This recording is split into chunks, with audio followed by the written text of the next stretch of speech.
Chapter 394. The atmosphere in the room became very strange. Yu Zheng's smiling face was very vague. The meaning behind his words was also very vague. But the direction of his gaze was very clear. It was enough for most people to fill in the gaps in their minds. Was he pretending to be unintentional to step on the faces of Luo Nan and the others? Or was he stepping on the faces of Luo Nan and the others to show off to Tianxi?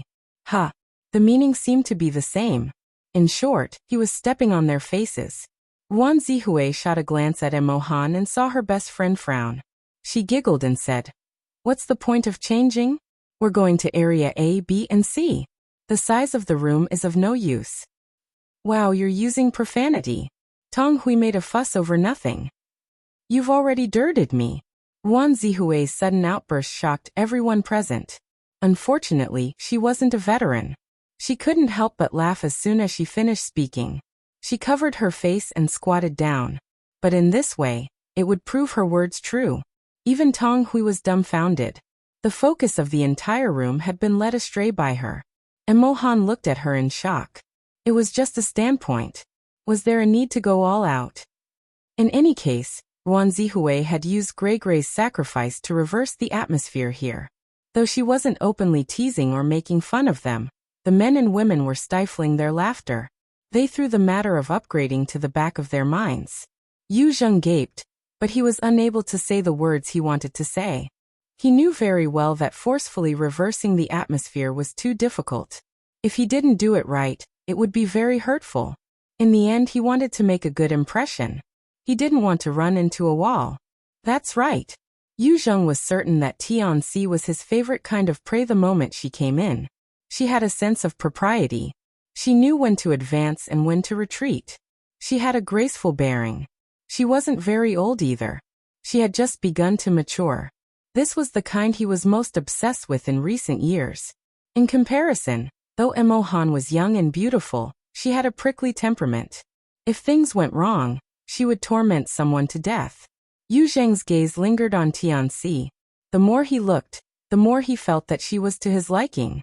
He had yet to figure out why such an outstanding beauty would be friends with a typical otaku brat like Luo Nan. However, he dared to bet with his eyes that the two weren't that close. Luo Nan's polite behavior spoke volumes. Oh, the first part was a little too hasty. After all, this was the social circle of Emo Han and Emo Peng. If he was too forceful, it might produce the opposite of the desired result. However, once they entered the amusement park, that might not be the case. A smile reappeared on Yu Zheng's face. He shrugged and acted as if nothing had happened. He no longer mentioned the matter of upgrading the cabin. He slowly took off his jacket and prepared to change his equipment. Just then, colorful lights flashed in the private room, followed by impassioned music and a voice in the background. "Explorers, I admire your courage. Now let's move on to more dangerous areas." "What happened?" "The equipment is locked." "This is an upgrade." "Yu Zheng, what the hell are you doing?" Wan Zihui shouted again. Everyone's gazes turned towards Yu Zheng. Most of their gazes were filled with rebuke. No matter what you want to do, this attitude of acting first and reporting later is too unsightly. However, Yu Zheng also displayed an innocent appearance. Half of his jacket had been taken off, and there was still a sleeve hanging on his upper arm. He froze just like that, facing over a dozen gazes with a blank expression. A knock came from the door during this awkward and tense moment. Then the outer door was pushed open, and a young man wearing a perfectly straight suit walked in with a smile. "Zangster, it's just an upgrade.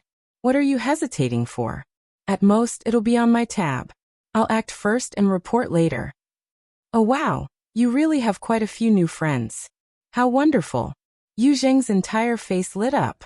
He never expected that this fellow would play such a trick. Perhaps it was the Shanghai style, or perhaps it was some other reason. But no matter what, Yu Zheng had extricated himself from a passive situation. This was truly a battle where he could raise his eyebrows in elation and turn things around. He tore off the jacket hanging on his arm and took a deep breath. Only then did he walk over with a smile. "Brother Fan, you're too fast." The young man surnamed Fan came in. It was clear at a glance that he was an exquisite character polished in society. He hammered Yu Zheng's chest, displaying an intimate attitude. Then he turned towards the room, his smile even wider. My surname is Fan Chu. I'm in charge of this branch, so I might be 2 years older. This is the first time I'm meeting most of you younger brothers and sisters, but you're all Zhangster's classmates, and Zhangster is my younger brother's childhood friend. We're all just strangers. Fan Chu spoke quickly, but each word was clear. There are many guests today. If there's any place I've neglected, please don't take offense. I've added a few fruit plates and refreshments to the luxurious compartment as an apology to my younger brothers and sisters. In the future, when you come here, you can look for me directly for matters like reserving a private room. If you can't find one, just mention my name, and I'll do my best to arrange it properly. Yu Zheng's heart warmed up when he heard him say this. In the past he had somewhat looked down on this brother Fan who had a strong social air, but now his opinion had changed greatly. Brother Fan was indeed a busy man. He picked up the phone in the time it took to say a few words. He smiled and waved to everyone before leaving with quick steps. Though he had come and gone in a hurry, Yu Zheng had already reshuffled the rotten cards in his hand with this trip. He had used a king bomb and 4 twos to play the bottom line. It would be hard for him to lose again. The more confident he was, the more natural Yu Zheng's attitude became. He no longer needed to flaunt anything. He just needed to spread his hands and face everyone, assuming the most magnanimous posture. Fine. I didn't know he would play this hand either. I'm afraid the data has all been transferred. Let's go. It's only a few steps away. Having said this, he faced Luo Nan with a smile. Junior Nan, this matter was an accident. It's been quite a toss. Why don't we make a deal and give me a chance? I'll treat you tonight.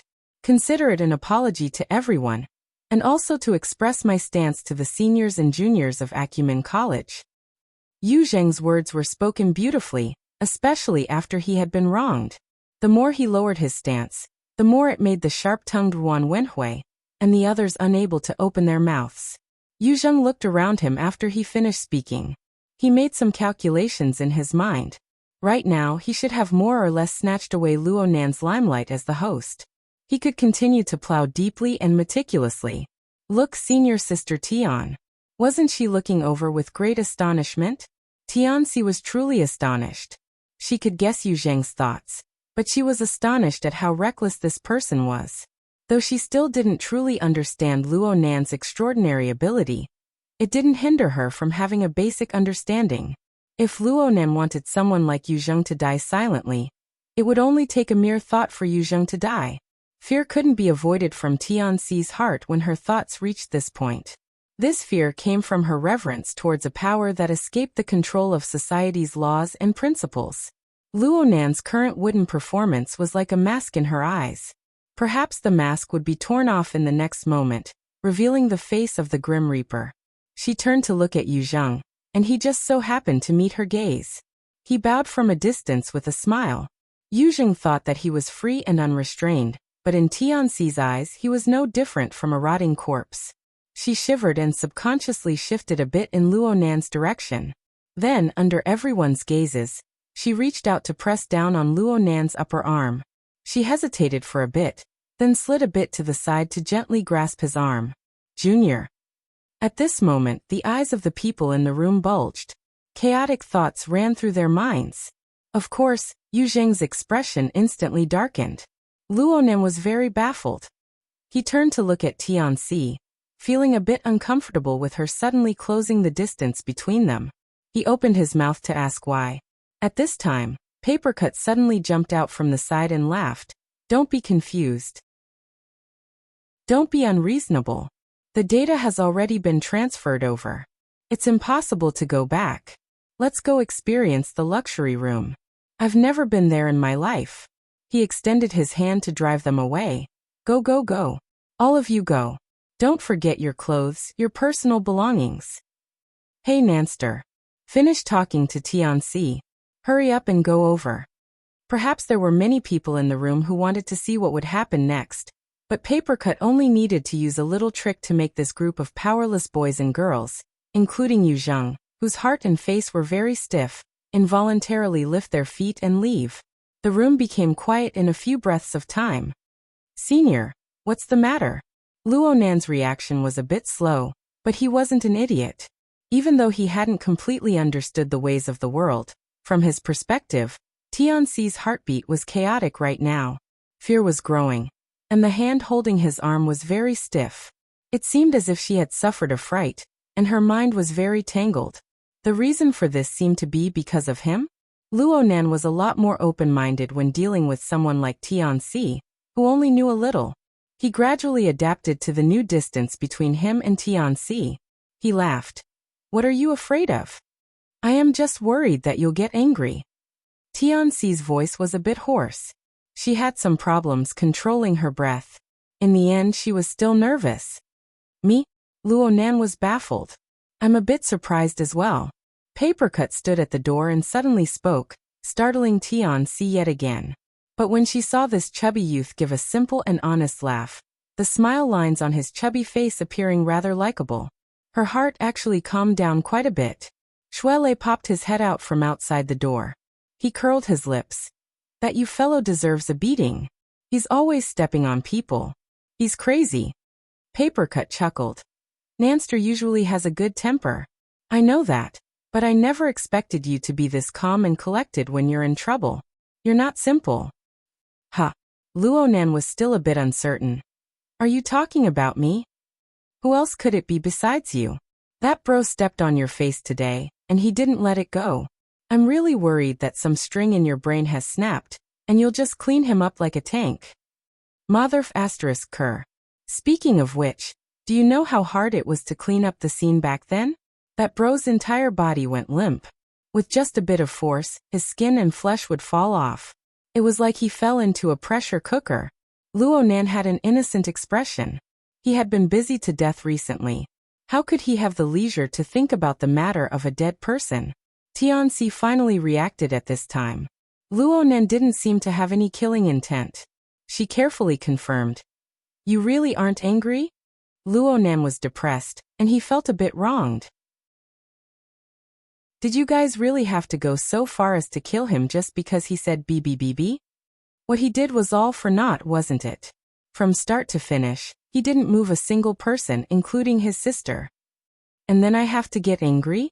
Brother Papercut, the few lives I've taken are all because they wanted to kill me first, and then they destroyed my mother's work. This doesn't count as indiscriminate killing, right? Of course. Of course it doesn't count. Nanster, you're very magnanimous. Papercut gave a thumbs up. Tianxi felt it was quite odd when she heard this from the side. The words "a few lives" were seriously contrary to normal social logic. Yet Luo Nan and Papercut spoke of it so casually and naturally.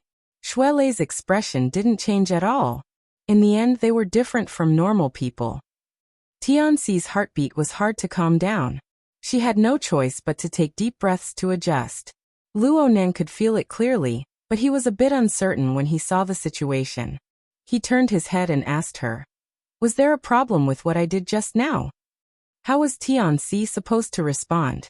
She had a clever and varied eloquence, but she was completely unable to display it at this moment. She really admired herself. Why did she think of having a private conversation with Luo Nan just now? It was Papercut who helped her out of this predicament. Nobody had that intention. Didn't they just praise you? I just want to know. Are you sure that kid you didn't move a single person? His tricks are pretty good, especially when that kid fan came over. I don't know what this group of boys and girls are thinking. Tianxi is knowledgeable, but others may not. Luo Nan especially liked this topic. He immediately laughed and pointed at his own head. Sense it.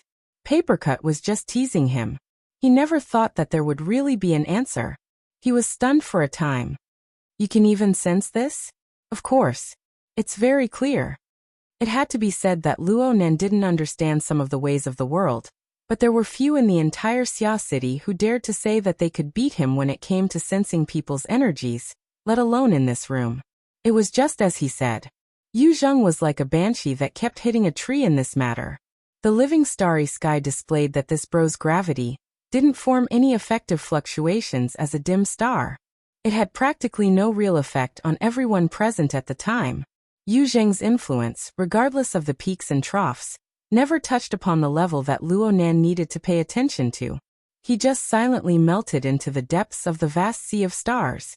So Luo Nan's heart was truly without the slightest fluctuation. He prepared to give Papercut an explanation, but Papercut had already raised his hands in surrender. Forget it. I still need to help you deal with Cat Eyes in a bit, so I'll leave some brains for you. Let's go to the luxury room and take a look. Hey, the one I smashed at the Fudong store last time. It's also one, right? Luo Nan grunted. He had a stomach full of words, but he couldn't say them. His mood was a bit down. When they rushed to the luxury room in Area A, they saw Mo Peng's spittle flying from inside. He was talking about a certain person's magnificent feat at the Fudong store. I've definitely never been to this place before, but Nanster should have seen it before. Huh. He doesn't like this kind of place, right? Luo Biao was very familiar with Mo Peng's role as a supporting character. The two matched up seamlessly. Mo Peng laughed mischievously. He doesn't like it, but he can't stand bad luck. Last time, the Frost River reality on Fudong Main Street was attacked by terrorists. It was smashed to smithereens. After the incident, I looked at the police data. Nanster and the others retreated along a route that included the room in Area A. That seems to be the starting point. Huh? Nanster was also a person who personally experienced it? Tong Hui had heard Mo Han mention this before, but he didn't know much about it. He was quite curious. Of course. You don't say. Today's group took up a third of the place. Me, Sister Pomegranate, Senior Sister Tian, and Brother Chi were all people who personally experienced it, but none of us played as big as Nanster. He was in the last batch to come out. Oh right, there's also Shuelei. He was one of them. His dad was the special police captain in charge of protecting the mission. Mo Peng was dancing with joy as he spoke. Luo Nan and Shuelei glanced at each other. They both kept their mouths shut and kept a low profile. Luo Nan wanted to deal with this group of people before talking to Papercut, Cat Eyes, and the others. However, Yuzheng stood in the middle of the large room with flowing colorful lights and top-notch sound and light effects. All he heard were words like attack and smashed to smithereens. His expression really didn't look too good. A call connected to his wristband at this time. Chapter 395. The caller was Fan Chu. Yuzheng had just received a favor from Fan Chu and had set up the scene. No matter what, he had to display an unusual attitude. Hello Brother Fan, what's the matter? Do you have time to talk? Yuzheng went into the private room after hearing what he said. In any case, no one was paying attention to him right now. When he reached the suite, he left the door ajar and found a sofa to sit on. Only then did he realize that his muscles had unknowingly tightened. Damn it! How did such a small scene end up like this? Yuzheng couldn't help but sigh before saying, Brother Fan, speak. Fan Chu said, After I left, I suddenly thought of something. Are there people from Acumen College in your group? Yes, why? Yuzheng turned his head as he spoke. Speaking of which, it was quite a coincidence. He just so happened to see Tian see through the crack in the door. This beautiful woman stood quietly by Luo Nan's side. She smiled as she listened to Mo Peng's boast. Her bearing and temperament were incomparable. There's a woman. Is her name Tianxi? Hiss. For a moment, Yuzheng almost thought that his thoughts had been seen through by Fan Chu. He panicked for a moment, but fortunately he quickly adjusted himself and thought that this was probably a coincidence. He hummed twice and said, Yes, there is. Fan Chu's tone was relaxed. How did you get involved with her? Yuzheng was also probing. He was brought here by a former schoolmate of 6th Middle. When he was promoted, he transferred to Acumen College. What's wrong? Do you have a grudge with Tianxi? Fan Chu laughed exaggeratedly. If I have a grudge with a beautiful woman, then my life is really a failure. It's nothing. I was just asking. You know, I took 2 years of advanced studies at Acumen College. This Tianxi is some sort of cadre in the Alumni Association. I've had dealings with her before. I just remembered. I'm afraid he has completely forgotten about it. I see. Yuzheng thought to himself. It seemed that this Tianxi was a publicly acknowledged resource in the school. This brother of Fan Chu's had been out of the advanced course for 3 or 4 years, yet he still remembered her. The more resources there were, the more energy it would take to fight for them. However, they still needed to give them a chance to act. There was something that Yu Zheng could not understand no matter how hard he tried. Tianxi was a beautiful woman. She had a good figure. She had a good mouth. She was an influential figure in Acumen College. Why did she put on a completely docile appearance when facing a wooden kid like Luo Nan? Even if they were looking for a spare tire, they didn't have to go this far, did they? At this time, Fan Chu smiled and said to him, "Zhengzi, you came at the right time today. I happen to have a few friends from nearby universities. Acumen College and Cloud City Business College have some. Their homes are pretty good too. If you have time, come over and play. I'll introduce you to them." Yu Zheng was still quite arrogant to his bones. He wouldn't agree so easily, so he asked, "Who are they?" Fan Chu reported 2 names on the other side, and Yu Zheng's eyes lit up. That's right, they were both famous figures in the circle of the second generation. His family was in Xia City. Although he could be considered a rich and powerful family, he was still a bit short of what Fan Chu said. Normally, when they met, it was inevitable that they would try to curry favor and flatter him. He didn't like it, but in this kind of game situation, it was more ideal. "All right, I'll definitely go. Brother Fan, help me introduce them." Actually, Yu Zheng wanted to say introduce, but he was affected by his inner self-esteem, so he changed the word. "No problem, no problem." Fan Chu laughed heartily on the other side. He was straightforward. Suddenly he said, "Wait a moment." As if he had some work to take care of. Yu Zheng said, "Brother Fan, you go do what you need to do. We'll contact each other in a bit." Fan Chu said that it was nothing, but in the end, he still said his goodbyes. But at the end he suddenly said, "Zhengzi, I think it's quite troublesome for you to take care of so many people. How about this? I'll bring 2 people from my side to visit you. I'll give you some airs, and you can return the favor later." Yu Zheng's heart skipped a beat, but he said, "That's not appropriate, not appropriate. I should be the one to greet them first." "It's fine. Your Yu family's medical business is so big. No one is inferior to the other. The people over there are familiar with each other, but you guys are unfamiliar with each other here. You should at least distinguish between inside and outside.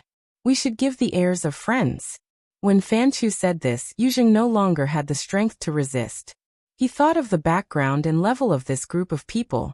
If they could really come over to offer a toast and a fruit platter or something, his reputation in this circle would be thoroughly propped up. "All right, Brother Fan, then I'll thank you first." It's fine, it's fine. Who are we?" Fan Chu laughed and hung up. On the other side, Yu Zheng took a deep breath, his heart beating faster. He felt that this was indeed an opportunity to greatly increase his reputation. His thoughts changed again, and he suddenly felt that it was a pity. Unfortunately, there was only a group of poor students in the luxury room. Although they were good-looking, they weren't people of the ordinary circle. In the following scene, it would be best to greet a few friends that he often hung out with and properly disperse. Otherwise, wouldn't this be the so-called luxuriously dressed at night? With this thought, Yu Zheng could no longer control himself. He nestled on the sofa and used the search function of his wristband to check if there were any friends nearby. He just wanted to give it a try. Who knew that he would be so lucky? There really was a group of people right here in Cloud City Water Village. Although they weren't in the same building, it was only a few steps away. After a moment of hesitation, Yu Zheng waved his hand and snapped his fingers. He took out his usual style and contacted one of the people in the group. "Hey Oldsu, you're pretty close. Look where I am." Aurora Cloud City, Frost River Reality's flagship store. Yes, the newly opened one. I have a group of little kids here. They're my sister's friends. Accompanying them is annoying to death. The heels of Yu Zheng's toes tapped the ground. He pretended to chat idly for a bit and began to urge, "Come over and play. At least there's someone to chat with. Speaking of looks, you know my sister's taste." "Ha ha ha, yes, you also know my taste. Alright, come shake them. Shake the car, shake the bed. Shake them if you have the ability. Oh right, those who have designs on my sister should die. Those who steal my prey should also die. Yuzheng smiled and ended the call. He suddenly clapped his hands. His feet, which had never stopped, stepped on the ground and propped up his body. A warm current seemed to pour into his body, filling him with strength for a time. He walked out of the room with large strides, and began to ponder over what activities to do next. He needed to first build up the atmosphere. For example, he could keep a low profile for now. He could hide his claws and teeth, and let this group of people toss and turn. He could wait for the two groups of people to arrive one after the other. Then, he would make a dazzling entrance and forge a golden body in an instant. His lips overflowed with a smile when he thought of this. At this time, he just so happened to hear Immersing talking again. Nanster, I saw that the doctor's order is gone when you were scanned. Has your body completely recovered? My condition is fine, Luonan grunted in response. Since your body is fine, let's all go to Area A. The more the merrier. Me? I'll. Luonan was about to refuse when Immersing came over. He lowered his voice. You, me, and Pomegranate. The three of us can easily make up for a trip to the reality battlefield. Our expenses can make up for this luxury bag. Yuzheng, this kid, is being unreasonable. We can't lose face. Luonan blinked. What face was there to lose?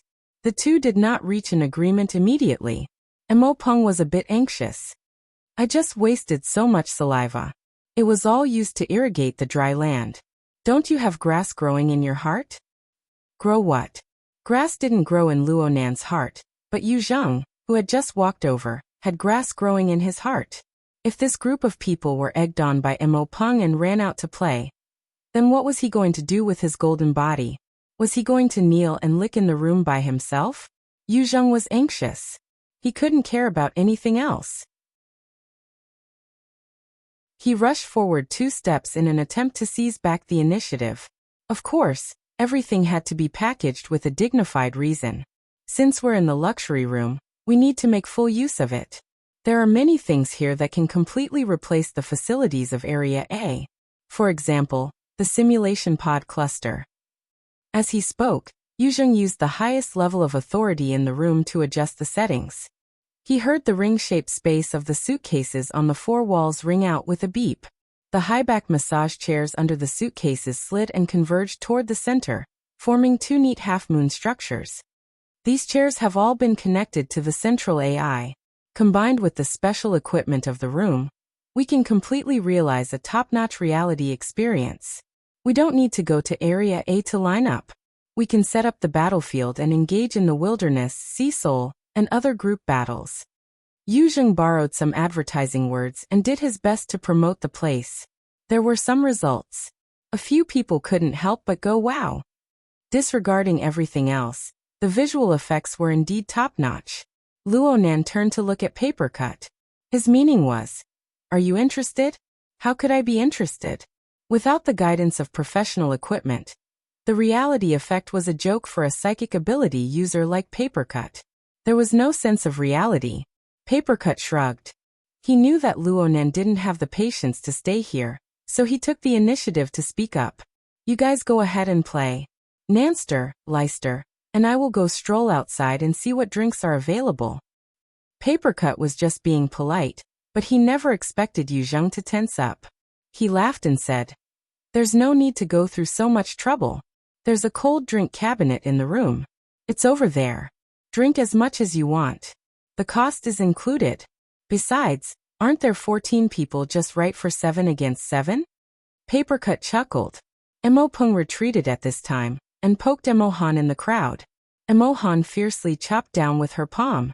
Immersing curled his lips and dodged the attack. He spoke in an extremely low voice. Hey, are you going to do it or not? Of course. Immersing responded coldly. She didn't really have any feelings for Yuzheng before, but she was a girl. Having someone chasing after her would always satisfy her vanity. But reality told her that Yuzheng wasn't a pursuer. He was a hunter with excess testosterone, and she was just a prey at best. Losing face was a given. Yuzheng, this bastard, wanted to step on Luonan, her and Immersing's faces to climb up. Immersing had never been the type to be bullied. She rolled her eyes and raised her voice. Let's see what everyone thinks first. I want to go to the uncanny valley. Something happened last time, and I wasn't able to play to my heart's content. Today, I have to get it back no matter what. Especially Frost River reality. They even said that they left a frightening gift for me there. Who's going to accompany me? Peipei? Gray? Chiu Peipei didn't have the temperament to refuse people. She let out a few gasps and was subdued by Emo Han. Wan Zihue was worthy of being her best friend. He knew to stand on the same side at the crucial moment. He raised his hand with an innocent expression. Okay. She turned to Tong Hui and acted like a spoiled child. You accompany me. Tong Hui wasn't stupid. He knew that this was the beginning of a catfight. Of course, he had to follow in his girlfriend's footsteps. He seized the opportunity to display his affection. No problem. I'll go wherever you go. Oh, Emo Han patted the goosebumps on her skin as she pulled the adulterous couple to her side without the slightest hesitation. Just like this, she pulled 4 people, including herself. Then she provocatively raised her eyebrows in Emo Peng's direction. As for Yu Zheng, who cared? Emo Peng chuckled, not to be outdone. I think it's better to sweat. I want to go to the wilderness. Luo Biao's stance was very upright. He grinned and said, I also think that exercise is number 1 in this sort of large venue. Emo Peng asked, Brother Qi, what about you? Tian Qi was at a loss. He wasn't really looking forward to the luxurious room's facilities. He was just confused by his sister's overly ambiguous attitude. He really wanted to say, I'll follow my sister to avoid being attacked by wolves. But in the end, his skin wasn't thick enough. He didn't think that Luo Nan, this wooden kid, could do anything. He thought for a moment before reluctantly nodding his head in the face of Emo Peng's cordial invitation. In this way, 3 more people were pulled away, including Emo Peng. Luo Nan's ability user team and Tian Xi didn't need to be mentioned. In just a few words, there were only 3 people standing on Yu Zheng's side, including himself. The other 2 were his sister, Yu Qin and Turner, who took care of their face. Yu Zheng felt his scalp tingle when he saw the situation before him. His mind was blank. He had such a good hand. Why was it going to collapse? How was he going to deal with 2 groups of people coming? Yu Qin was a good friend of Emo Han's, but she felt very awkward right now. Yu Zheng was being isolated step by step. She had no choice but to choose a side.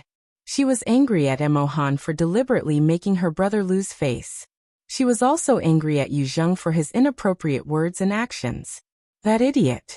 Would it kill him to maintain a low profile for a few more seconds?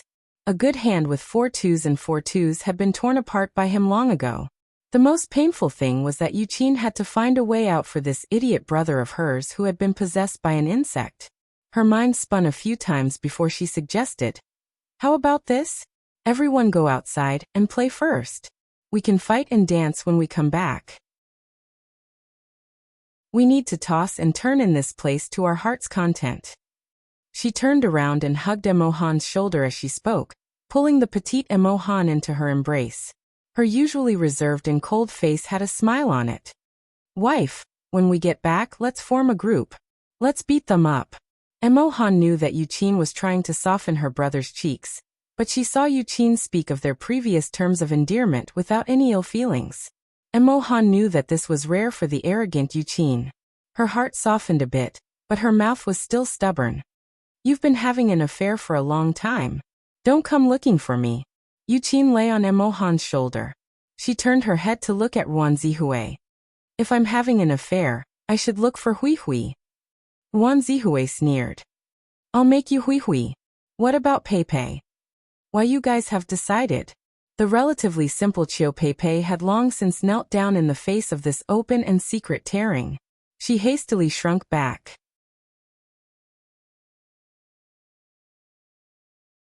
Chapter 396. Yu Qin was a famous icy beauty in the circle. It wasn't that she was reserved in speech and manner, but rather that her family conditions were good. She had high standards, and she was usually reserved. But the more she was like this, the more lethal she would be when she lowered her posture and acted like a spoiled child. Emo Han couldn't make up her mind. She stole a glance at Emo Peng. Emo Peng opened his mouth slightly, and his gaze drifted. He had an expression that said, I'm tempted, but I can't say it out loud. The dance battle was very popular in their age group. It was something between a sport and a game. The lighting was cool and trendy, and the design of the movements was very beautiful. It was widely liked by young women, and the superb sound and light effects in the luxurious room made it hard for the girls to resist. As for the boys, how could they refuse such an eye-pleasing activity? After all, everyone was here to play. There was a limit to fighting. The embarrassment they gave Yuzheng just now was clear enough. Mo Han and Mo Peng's attitudes softened, and the tense atmosphere dissipated a bit. Luo Biao jabbed Mo Peng. Mo Peng knew that he couldn't let Mo Han get off the stage. He could only shoulder this burden himself. He immediately put on a drooling appearance. Okay. Let's go out and have some fun first, then come back and get high. Everyone will have to go on stage later, especially you girls. How was this going on stage? This was clearly getting off the stage. Amidst the annoyance and strange laughter, everyone was finally given a way out. The atmosphere that was on the verge of collapsing was put away. Yu Zheng was like coming back from the edge of a cliff. He was still a bit dizzy. How did things turn out like this? Now that a group of people was going out, he definitely couldn't stop them. Then he could only quickly contact Fan Chu and tell him not to bring people over. Yu Zheng's head was full of questions. He finally sorted out the priorities with great difficulty, but he suddenly felt that something was wrong. He turned his head and saw the wooden kid called Luo Nan staring at him. Luo Nan's eyes were sparkling as if they were glowing. Motherf *Ker, you look like you're wearing contact lenses. Are you watching me make a fool of myself? Yu Zheng was angry at first. He wanted to glare back, but when he met Luo Nan's gaze, he felt inexplicably guilty. He couldn't bear it, and he turned his gaze away. Papercut was baffled. What are you looking at him for? He's the worst example of destroying a system. Luo Nan's gaze turned to Yuqin after he spoke. This girl isn't bad.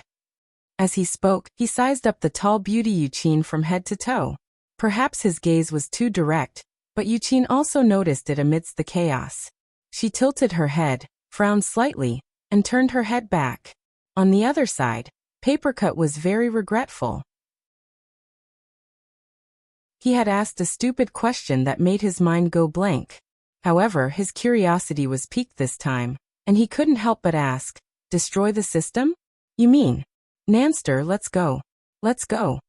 Mo Peng, who had achieved complete victory, was extremely excited. He wanted to drag Luo Nan to the reality battlefield. However, it wasn't easy for Luo Nan to see Papercut take the initiative to mention theoretical research. How could Luo Nan let go so easily? He waved his hand at Mo Peng and said, Don't mind me. I have something to discuss with Brother Papercut. Before Mo Peng could react, Papercut said timidly, Actually, it's not. The latter half of his words fell apart in front of Luo Nan's sparkling eyes. Mo Peng did his best to drag Luo Nan away, but to no avail. When he thought about how the design of the reality battlefield was already very difficult to realize, he could only grumble and change his equipment before dragging Robio and Tianqi out. Tianqi looked back 3 times with every step. He wasn't at ease with his cousin's attitude. Tianqi placed all of her attention on Luo Nan. She was completely unaware of her little brother's worries. All right, this was even more torturous. Everyone split up and left, leaving the luxurious room nearly empty. Fan Chu's grumbles still echoed in Yu Zheng's ears. The difference between this and the previous treatment was like the difference between heaven and earth. He had to endure it and carefully ponder whether or not he should give a call to his friends in the circle of scoundrels. It was at this time that he saw Luo Nan lead a fatty over to the sofa. They chatted in low voices. As for Tianqi, she ran back and forth, mixing drinks and refreshments for them. *CKME. Yu Zheng's brain nearly exploded from the rush of hot blood. Then he was forcefully dragged away by Yuqin. This last bit of disturbance made Luo Nan stare at the brother and sister pair once more, all the way until they left the room. If you wanted me, I would explode too. Papercut found Luo Nan's straightforward gaze a bit unbearable. He could only tug at Luo Nan to let him continue. You said they were demonstrating something. They were destroying an already formed system. Luo Nan took the glass of juice Tianqi brought to his hand. He slowly rubbed it twice in his palm, using this to organize his words. Big Brother used the most straightforward method. He did his utmost to manifest his existence. He used money and connections to frame himself. He forcefully cut in, hoping to use his own gravitational force to make all the stars revolve around him. Luonen actually understood. Papercut laughed. He thought he was a star, but in the end he wasn't even an asteroid. Indeed. Luonen didn't laugh. His attitude was very serious. The people who came to this gathering tonight can be considered a two-star system. I, Mo Peng, and Mo Han are the main initiators. We are 2 stars. Brother Papercut, Yu Shuelei, and senior sister Tian are mainly pulled by me. The others are mainly pulled by Mo Peng and Mo Han. As for me, Mo Peng and Mo Han, we are mutually pulled by familial love. This kind of system structure isn't stable, but Yu Zheng chose to use the stupidest and most unsuitable method. His money and connections are meaningless to us. For Mo Peng and Mo Han's friends, they lack sufficient impact. Yes, Mo Peng and Mo Han made good friends. Then he was taught how to be a person by our system. But his sister understood how to attack from within the system. She used friendship, the gravitational form of their internal system, to settle Mo Han. She untied her brother's knot. Yeah, the fortress needs to be breached from within. Papercut laughed as he leaned back on the sofa. It looks like you understand quite a bit. So you were just pretending to be naive. Leicester and Miss Tian, you both understand, right? Be careful. Shuelei laughed mischievously, and Tianxi pursed her lips in laughter. The atmosphere was relaxed and carefree. Luonen just shrugged. It's just that we don't have any requests. If my request conflicts with Mo Peng and Mo Han's, and the power of this conflict is stronger than the gravitational form of the two-star system, familial love, then this two-star system will likely collapse. At the very least, it will create an unbalanced crack. Papercut's smile suddenly froze on his face. What the fuck are these youngsters thinking these days? He suddenly discovered something. What Luonan said wasn't particularly profound. He just used a few terms to make it more suitable for the general situation. Strictly speaking, it wasn't particularly comprehensive. But this general situation made Papercut a bit uneasy. Was this something a youngster should ponder over? Was this something a normal person should ponder over? The focus of Luonan's thinking was certainly not to discuss today's matter as it stood. Instead, it was to form a general and feasible truth for him. Looking at it from this angle, perhaps Luonan had already formed an abstract system with his surrounding environment and connections? What the hell? It wasn't a problem to engage in theory, but Luonan was basically a 15 or 16-year-old child. Was it really good for him to ponder over such profound and abstract questions of life and society? It was definitely not good. This was what Papercut believed. If Luonan constantly pondered over these questions from a young age, then complex and ever-changing human relationships would become rigid gravitational lines. Lively characters would become ice-cold symbols. This was a large step on the path of being inhuman. Papercut had never personally witnessed this sort of thing, but he had heard quite a bit about it. There were powerful individuals who had unlocked their first-rate supernatural powers early on, and they had even directly become extraordinaries. This was especially true for the leaders of secret orders. The few words left behind in the legends mostly involve this point. The current Luonan really had this tendency. Luonan continued to speak, but Papercut was unable to listen to even half a word. He stared at Luonan from the side. He looked at this delicate and pretty boy who was only 15 or 16 years old. Luonan used a calm and detached attitude to narrate his findings one by one. Luonan strove to filter them out and give them a general meaning. What should have been a scene worthy of admiration, and admiration caused a chill to run down Papercut's spine. A moment later, Papercut suddenly opened his mouth to interrupt Luonan's narration. You call them brother and sister. What are they called? Ha! That pair of brother and sister. What are they called? They're called. Luonan gaped. He really couldn't think of anything for a time. It's over. Papercut closed his eyes. He was at least 50% certain that Luo Nan was advancing on a path that made people both envious and fearful. Perhaps a new extraordinaire would appear in the Xia City branch in a few years. But this extraordinary would be very different from Ouyang Chun and Her Majesty Empress Wu, who had been tempered for many years. He had this premonition. Papercut didn't know what he should do. After all, he was far too far away from the level of extraordinary. Everything he knew could only touch the surface. He didn't have the ability, nor did he have the qualifications to comment on such matters. He didn't have the qualifications to make irresponsible remarks about the direction Luo Nan chose. He would have to ask the secretary later. No, perhaps President Ouyang would be more suitable. Papercut's silence didn't affect Luo Nan's mood. What he needed right now was a listener. Actually, Papercut had misunderstood a bit. Luo Nan's thoughts on the entire system had only surfaced today. The source was the sensing ability of the system he learned from Ink. This ability allowed him to see the positive effects of forming a relatively complete and closed system. His train of thought naturally turned to this when he encountered a similar situation. Of course, Luo Nan's thoughts were quite deep. From this matter, he was able to see that the internal structure of the system needed to be more cohesive. A dual-core system was definitely out of the question. The more secretive, the better. The stronger, the better. The higher the level, the better. For example, Yu Qin's methods were able to deal with Mo Han. But on Luo Nan's side, the ability user society, friendship, comrades in arms, and other elements were completely meaningless. But these things seemed to be lacking when compared to religious connections. This made Luo Nan think of secret orders. Luo Nan talked nonstop for a long time. He held back a bit when it came to the deep secrets of formatting theory. He didn't care if Papercut, Shuelei, and the others understood or disagreed with him. He spoke everything in one go. He used the process of weaving words to sort out logic and re-examine his understanding of himself. Luo Nan finished the cup of fruit juice in his mouth. Then Tianxi seamlessly handed him another cup of fruit juice. Can I drink some more juice? Yes. Thank you. Papercut groaned in his mind. He finally found an opportunity to interrupt. He didn't care if Luo Nan was happy or not. He waved his hand and said, "Calm down for a bit. Did you come to the amusement park just to chat? You might as well find a tea house. Didn't I run into one? Otherwise, I would have definitely found one. I still have to wait for Cat Eyes."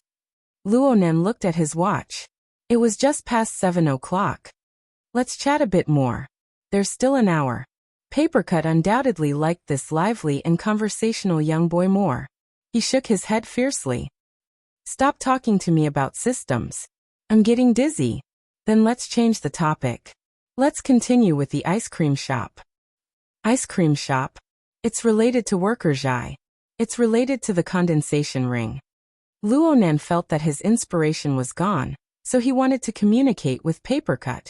From his perspective, there were far too many things that needed to be discussed and researched right now. Any direction would make him exuberant. Tianxi delivered a cup of hot drink to Papercut's hand. Papercut had an excuse when he saw this. Learn etiquette well. You called Miss Tian over, and then you made her serve you tea? Luo Nan went. Ah. He was certain that this was another one of his mistakes. He had taken it for granted that Tianxi came over. This senior sister couldn't let go. She wasn't as easy to blend in as Tianxi. Tianxi was a flower of understanding. She saw the situation and her eyes drooped slightly. Don't mind me. I'm fine listening to you guys chat. Well, if it's inconvenient, I can go take a stroll outside. No, it's not inconvenient. Luo Nan felt that Tianxi was more or less an insider after the incident at Ocean Sky Cloud City. It wasn't a big deal for her to understand a few things about ability users. Papercut could see that Tianxi had the intention to retreat in order to advance. She was doing her best to blend into Luo Nan's inner circle, striving to obtain a favorable impression from Luo Nan. Papercut didn't care about the utilitarian considerations. This kind of behavior gave him the opportunity to operate. Yeah, it's not inconvenient. It's mainly because there's something wrong with this kid Luo Nan's brain. He came to an amusement park to talk about theory. I'm tired of listening to him. Miss Tian, do you have a place you want to go? I'll accompany you. Papercut stood up as he spoke. Tianxi immediately looked at Luonan. Luonan finally confirmed the problem of etiquette. He was a relatively obedient student in this regard. He also stood up and said, "Then let's go play for a bit. Last time senior sister went to Area C?" Tianxi looked at the three males in the room and shook her head. Area A is pretty good. Then Area A it is. Papercut regained his authority as an etiquette teacher. He clapped his hands and made the decision. He turned to face Luonan and said, "I'll teach you one more thing. If you feel that the experience here isn't enough, you can temporarily use the hexa ear to carry out the guidance function. For a specific guide, look at the gaming area on the branch's main page." The group of people left the room just like that. Outside was Area A. Area A. The minds of the four weren't really on this. They just strolled around. Comparatively speaking, Shuelei was a bit more engrossed. He followed Papercut's instructions and went to the branch's gaming area to learn how to set things up. He put on the helmet that was assigned to him, and sure enough, he saw the results. It's really useful. Papercut curled his lips. You're the muscle type. My senses aren't bad. It's really boring to play like this normally. Shuelei was all the more exhilarated after resolving the chronic illness that had plagued him for many years. He looked all around. He suddenly saw a place and went, "Hey!" He grabbed Luonan and said, "Hold on. We're already here. Aren't you going to play?" Luonan didn't react. "Play what?"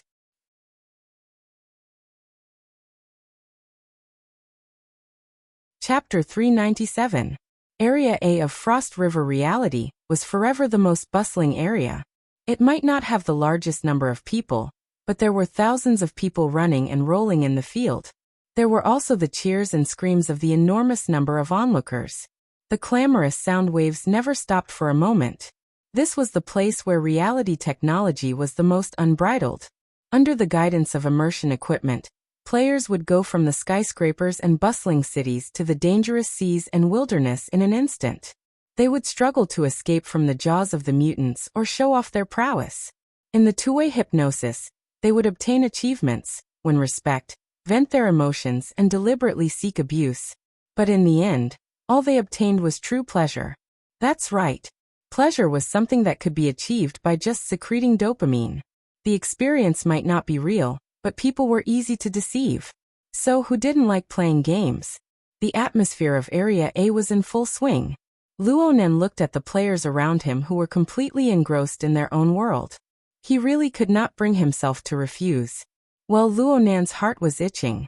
Virtual achievements, respect, and the like were meaningless to an ability user like him, who danced on the line between life and death many times. However, being able to interact closely with his friends was still very attractive to him. Luonan opened his mouth and was just about to agree when Shuelei went ouch and slapped Luonan on the shoulder. Shuelei's fist was extremely heavy, but it could not overcome his vexed emotions. What are you hesitating for? Ha! Luonan had an innocent expression. He didn't wear a helmet. Plus, do you have any hopes for a rookie? Papercut didn't know if he was speaking up for Luonan, or if he was intentionally mocking him. Next, Papercut explained for Shuelei. There were 2 empty seats in the hero seat just now. Leister wanted to snatch a seat, but you guys missed it while you were talking. Actually, there were over 1,000 pairs of eyes staring at you. It wasn't that easy. Shuelei retorted. I heard that the probability of snatching a seat in a luxury room is several times that of a normal room. Maybe he did snatch one? Hero seat? Probability of snatching a seat? He seemed to have heard of it before, but he did not have an exact impression of it. Luonan once again felt the deep malice of the normal world. It was Tianxi who observed his expression and went forward to explain. The environment here was noisy. Tianxi spoke softly, so she naturally moved closer to Luonan's ear. Her posture was intimate. Luonan felt a drooping strand of hair brush against the side of his cheek and his collarbone. There was also a faint fragrance that entered his nose. If he didn't deliberately perceive it, everything would be light and fine, as if there was nothing there. This was very much in line with his aesthetics. Therefore, Luonan felt quite comfortable. At the same time, Tianxi also explained the ins and outs of the matter clearly. The so-called hero seats referred to 100 advanced simulators with 6 degrees of freedom in the center of Area A. These simulators were seamlessly connected to the wearable equipment worn by the players. While giving the players a more realistic feeling, they could also allow the players to move more boldly without worrying about being too immersed in reality and getting injured. In addition, these simulators had been upgraded in all aspects, including accuracy, sensitivity, and other control indicators. They had the upper hand in battles, and because of this, the players recognized them as hero templates and naturally flocked to them. But that was the situation in Area A. Every day, thousands of players would fight for 100 seats. The supply and demand were seriously out of balance. For this reason, Frost River Reality raised the spending limit for these 100 seats to the highest level. On the other hand, they didn't accept reservations or bids. They only used the system to do random instant kills. At least in name, they achieved openness, fairness, and impartiality. As for the probability of getting a luxury room or a normal room, it was just a speculation that circulated among the players. The operators had never officially confirmed it. Luonan stated his understanding. So even if you want to play, you might not be able to play? Shuelei sighed.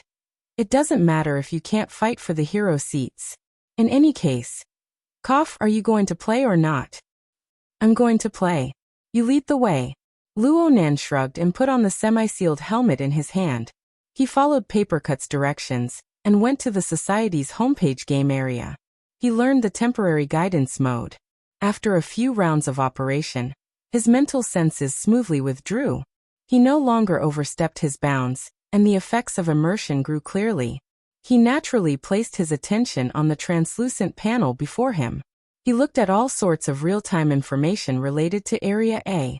The screen flowed like water. At the same time, the various AR effects in the surroundings were strengthened. His impression of the amusement park grew fainter and fainter. It was as if Luonan had arrived in a shabby little town covered in dust and sand. The streets were crisscrossed, and all sorts of buildings were arranged in a row. All sorts of bars, shops, and training grounds were set off against each other. Even the rusted metal gate that led out of the town appeared in his field of vision. Behind the rusted metal gate was the reality battlefield. Right now they were in a service area. Shuelei turned his head and looked all around. He searched for the most suitable place to go amidst the complex and realistic AR images. If we can't get the hero seats, then everything else doesn't matter. Let's go. Hey hey hey. While Shuelei was shouting, Luonan saw an eye-catching blood-red message flash on the translucent panel. Every player, please pay attention. Seats 77 and 91 in the hero area are vacant. Get them. Papercut yelled from the side. Luonan subconsciously triggered it with telepathy, but he soon came to a realization. This wasn't the hexaear or the psychic wave network. Telepathy was useless here. But in the next moment, an image appeared on the translucent panel. An alloy dagger and a sinister beast limb collided with each other. Sparks flew in all directions. Hot-blooded background music flowed into Luonan's ears. There was also a vigorous male voice that spoke like a madman. The cruel battlefield has welcomed a new hero. Look. The door to glory is open. Luonan was stupefied in place. Did we get it? Yes. Shuelei waved his arm to the side. Then he reported the good news to Luonan. Nanster, we got it. Today's luck. Ha. The two were already surrounded by special AR lighting effects. One glance was enough to know each other's identities. Just like this, they inexplicably obtained the qualifications for the hero seats. The hero seat snatching duo achievement obtained. Papercut laughed and pushed Luonan from behind. How many grannies have you helped cross the road these past 2 days? You lucky bastard. Hurry up and go. There's a time limit for the qualifications to snatch seats. Luck.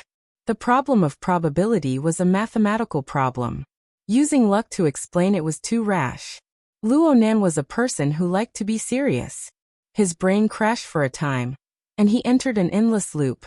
But Papercut pushed him forward and Shuelei led the way in front. The group of people advanced quickly toward the hero area. In the end, they entered the sealed area amidst the gazes and sighs of envy.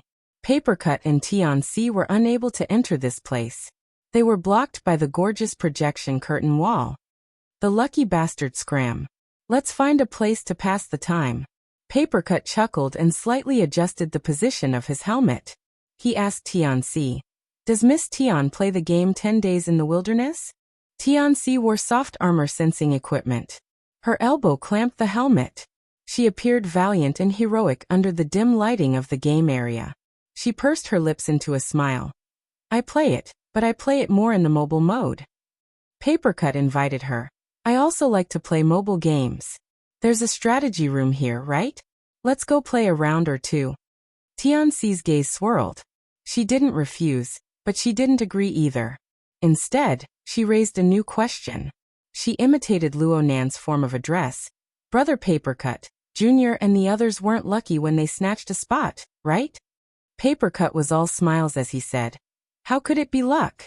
They temporarily bound themselves to the hexa-ear. Their telepathic thoughts are triggered, and they have the psychic wave network to transmit and convert signals. It's the same as using an instant kill plugin. Who can be faster than them? This is the advantage of ability users." There were many nouns in Papercut's words. They exceeded the scope of Tianci's knowledge, but it didn't prevent her from understanding the general meaning. And it was because she didn't understand that she couldn't help but imagine the mysteries within. She was a bit spellbound for a time, but soon she came back to her senses. She was a bit baffled. "Then why didn't you say it just now? It's so hard to get a pleasant surprise. Is there any fun in being too realistic? Especially that fellow Nanster. If he continues to develop like this, he won't age prematurely. There won't be any problems with him turning into a theoretical machine. Don't you think so?" Tianci could only smile at this time. Papercut invited her once more. "I just checked. The strategy room is over there. Do you want to go?" Tianci had just started, but she found it hard to continue. This was because what she wanted to say was completely unrelated to the so-called strategy room. Papercut turned his head to look at her. Even though they were separated by a semi-sealed helmet, Tianci still felt an indescribable pressure. It was also at this time that the light and shadow on the projection wall displayed the inconceivable martial strength of the game hero. The gorgeous effect and intense conflict caused players to stop and watch. They even let out cheers. This scene gave her imagination and also gave her motivation. "Brother Papercut, can I also?" Papercut was wearing a helmet. He probably didn't hear her. He turned around halfway and waved his hand, guiding her to the strategy room. Tianci wanted to raise her voice a bit more, but this thing called courage was famous for its first flourish, second decline, and third exhaustion. In the end, the words didn't come out of her mouth. She was a bit dispirited. She turned her head to look at the projection wall once more. In the end, she put on her helmet and followed behind Papercut. She didn't know that Papercut, who was walking in front of her, also sighed. "After seeing the sky outside the well, how can I want to return to the mud again? But without the talent to leap out in one go, thinking about this matter is just harming myself." With Tianci's age and bone structure, it was practically impossible for her to obtain any results if she walked the path of fleshly body strengthening, even if she had the guidance of a famous teacher. As for mental strengthening, she didn't have the talent with just a glance, so naturally, there was no need to mention it. Talent. Papercut felt quite bored as he thought this. Could it be that there was no way to find a cultivation method in this world that was open and aboveboard? That grew from nothing, that grew from small to large, that gradually accumulated step by step to 1,000 miles? What in the world was the foundation that this group of ability users relied on? Who could give them a clear answer? Luo Nan's figure suddenly flashed in Papercut's mind. Perhaps only this kind of super-talented freak, who wholeheartedly delved into theory, had the hope of seeing through the dense fog and pointing straight to the truth. However, such an existence was far too unadorable. In comparison, even that vain and foolish Yu Zheng was more like a living person. This wasn't good. It was very bad. Though he didn't have the qualifications to evaluate, Papercut really didn't like this change in his heart. Tisk, I'm such a woman. Papercut continued to laugh at himself, but he still contacted someone through the hexa ear after walking a few more steps. In the beginning, he wanted to choose Hiyuin. After all, she was his secretary. But when he thought about it again, secretary he didn't seem to have too much of a human's aura. And in terms of level, Luo Nan, who could confuse people 5 miles into a fog at any time, might already be a head higher than his own secretary. Papercut switched contacts as soon as his thoughts reached this point. But as he expected, the other side only transmitted a prompt. Please leave a message if you have something to say. I'm going in again. Papercut shook his head. He honestly translated his thoughts into words and transmitted them over. President, I want to ask you about something. It's about the child Luo Nan's personality. After Luo Nan entered the hero area, he discovered that the area where the simulator was placed was like a maze.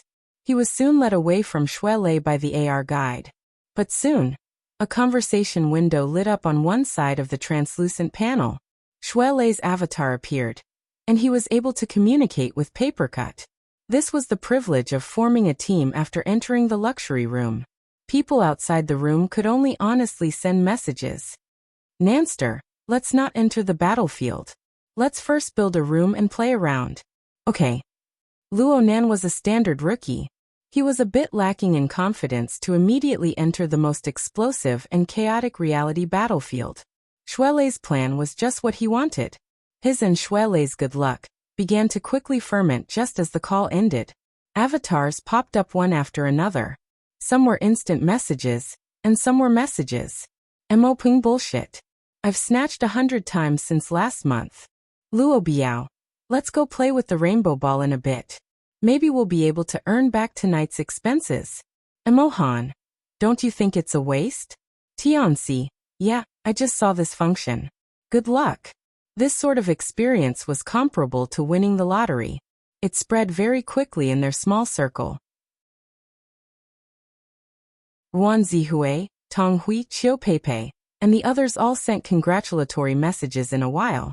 Even Yu Qin and Turner, who were in a more awkward position, said a few polite words to express their congratulations. Of course, there was no need to count on Yu Zheng. Luo Nan was a bit disappointed when he walked to hero seat number 91, the seat he had snatched. Even though Shuelei and the others had given an extravagant explanation of this thing, it didn't look too different from the completely enclosed maglev cabin in the VIP room. Alright, bringing the experience of the VIP room to the public area might count as a move. Luo Nan began to perform a data link with the help of the guide. He was quite familiar with the process. He received Shuelei's invitation approximately 30 seconds later. The scenery before his eyes immediately separated from Frost River reality. It turned into a square platform that was similar to an arena without any barriers. This isn't the wilderness? Luo Nan was quite baffled. This sort of battlefield construction was a bit too lazy. Who said it wasn't? There are several fighting arena scenes in the wilderness. This place belongs to the Flaming Hill Arena of Life and Death. It's super famous, okay? Shuelei appeared in the arena. Out of the 4 categories of regular, deep blue, aberration and fantasy, he chose the most realistic regular human hero. Under the effects of reality, he was wrapped in an exoskeleton, but he was taking it off piece by piece. Luo Nan felt ominous when he saw this. While he was in a daze, he suddenly stirred and blurted out, "Change venue."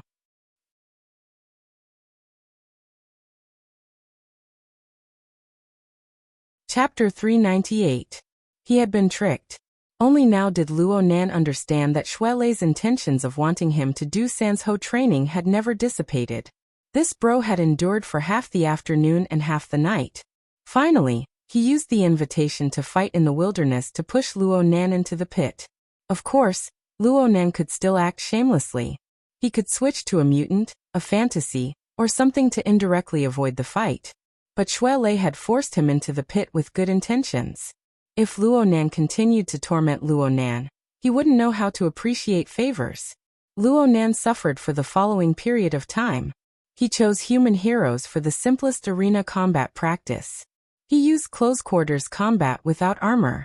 Even with the system's built-in action modes, Everything was under the support and limitations of reality technology. But Luo Nan was still tossed around miserably against Shuelei, a true fleshly enhanced elite monster. His most effective long-range senses were lost. Soul strength was useless. Shuelei could play however he wanted by relying purely on his body reactions and his near-blink experience. Luo Nan lost 10 rounds within 5 minutes. He lost so much that he nearly vomited his bile. His friends in their small circle never expected the two to play in this sort of game mode. Each and every one of them were dumbstruck. Especially in the 10th round, when Luo Nan was strangled by the neck, the group of people flooded the screen with messages. Emohan, Nanster, I have a whole new level of respect for you. And Shuelei, I can't look straight at you. Emopung, don't cry, Nanster. Stand up and rub. Rub your neck. Tianxi, is this safe? Wan Zihue, I'm already in the uncanny valley. You two handsome bros don't need to play any more horror movies for me to watch. Thanks. Tonghui, you're clearly very excited. I'm talking about my wife. Luo Biao, a love-hate relationship is pure. The others, including Yuqin and Turner, all left messages. In short, they treated these 10 matches as tonight's special program. Shuelei secretly rolled his eyes, but he still did his best to block out the distractions. He taught seriously. He was an honest person. He didn't trick Luo Nan just to display his various killing techniques. He just used the fight to point out Luo Nan's flaws and increase the relevant experience. After 10 rounds, he felt that it was about time. Entering and exiting after every round was a waste of time, so he simply set up an infinite practice mode. He used the system's action design to feed Luo Nan moves. Most of these system actions are quite reliable. The lead rhythm is also quite good. We can start with these routines. Actually, whether it's sans ho or routines, it's important to grasp opportunities. In other words, we need to have a good eye first. It's not a problem for me to temporarily have high expectations, but low ability. I'm only saying this to you. Yes, it's the gym master. He said it, right? Luo Nan gasped for air. The interference of Mo Peng and the others had an even greater effect on Luo Nan, who was at an absolute disadvantage. However, his current level of concentration was definitely commendable. Even if he had the intention to deal with Shuelei at the beginning, after losing 10 rounds and getting beaten up repeatedly, his emotions would have changed. Except for the few times when Shuelei deliberately let him hit him as a demonstration. Under normal circumstances, he did not even touch the corner of Shuelei's clothes. No matter how natural the result was, no matter how slight the sense of defeat was, it accumulated over and over again, and it was enough to make one furious. Luo Nan's body grew more and more exhausted under the drive of these emotions, but his attention grew more and more focused. Not only was he able to effectively block out the outside world's interference, he also had a clearer perception of the environment he was in. F***CKME. Luo Nan was knocked down by the heavy kick once more. He fell on the stage and was confused. He was more and more certain that there was a difference between the maglev cabin in the VIP room and this 6 degrees of freedom simulator. The maglev cabin Luo Nan used should be a special object for burners and ability users. It had a fine sense of the human body, reaching deep into the mental system level. It was able to observe and influence the operation of billions of nerve cells in detail. Once activated, the maglev cabin could form a corresponding template in the virtual world. It was already very close to the hexa-ear. Activities in the virtual world were mainly driven by the mind, but there was no lack of stimuli and influences. They would all be fed back to the body. The current 6 degrees of freedom simulator was far too lacking in precision. But there was one thing. It could pull the body to a considerable extent. It was probably the legendary saying, "If precision isn't enough, strength will make up for it." It could be said that Luo Nan was an iron coach who didn't recognize anyone. Luo Nan especially followed Shuelei's request. Luo Nan raised the extent of guidance to the maximum. Under the guidance and control of the device, Luo Nan would punch when the hero punched. He would kick when it was time to kick. And the extent of movement was very demanding. If he failed, the game character's entire body would be stiff. He would only be able to suffer a beating. The simulator also came with a bonus punishment stimulation. It was a simulation of the feeling of being struck. It was unbelievably unrestrained. Heavy blows, tumbles, lacerations, throats, and so on. It was very well differentiated. Luo Nan endlessly adjusted his movements according to these characteristics. And Xue Lei continued to adjust his teaching techniques. From general pointers to painstakingly staring at a set of movements, he repeatedly taught Luo Nan, foresight. You must have foresight. You must understand the movements. You must judge the movements. You must grasp the rhythm of your and the enemy's exertion. The rhythm of both sides is conflicting, but it must be combined together. The perfect situation is your peak against my trough. Good. Luo Nan charged forward with a kick, but it was blocked by Xue Lei. The system determined that the attack was effective. The force even caused the game hero to take a step back. Luo Nan seized the opportunity and was about to attack again when the simulator lit up with a yellow light. It was a warning from the system that the user had consumed too much physical strength. Pause. Xue Lei raised his hand to call a halt. He had been paying attention to the state of Luo Nan's body all this time. It was just practice. There was no need to completely squeeze Luo Nan dry in one go. The system's voice came in at this time. It asked Luo Nan if he wanted to log off. This was quite tactful. After all, Luo Nan had only lit up the yellow light because he had consumed too much energy. If the red light were to light up, the system would determine that there was a risk of excessive stimulation. It would simply shut down the machine and chase him away. Xue Lei was getting more and more addicted to being a coach. He was becoming more and more like a coach. Don't be anxious. Take a few breaths. Let's strike the iron while it's hot. Let's do a wave of foundation training. Isn't this the wrong time to train in the foundation? It's fine.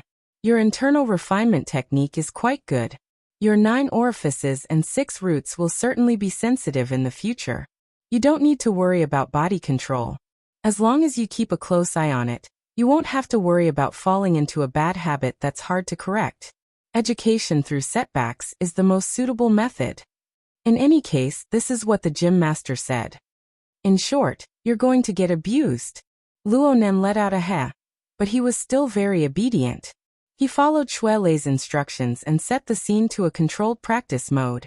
He invited the system's virtual coach to begin consolidating his foundation.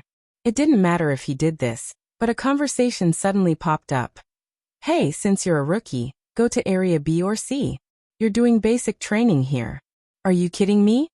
This sentence was just a precursor. Soon a wave of messages came in. Holy crap! There really are such pretentious people. It's true that you guys are rookies, but it's a bit awkward to put it in front of everyone. The audience wants to change the channel. If you can't change the channel, then change the person. These messages were completely different from Mo Peng and the others' good-natured mockery.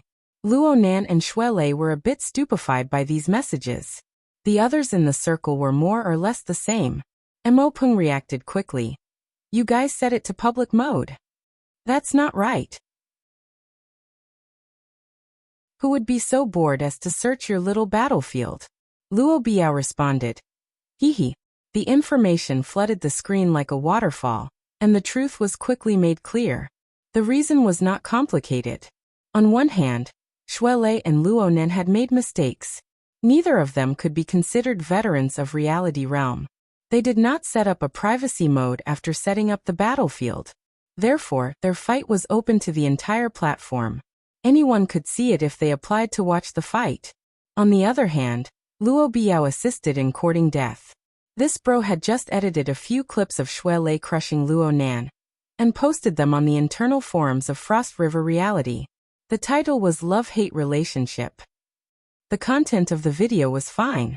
Xue Lei was the main character, and it gave quite a bit of feeling. But the interface was probably not cleaned up properly.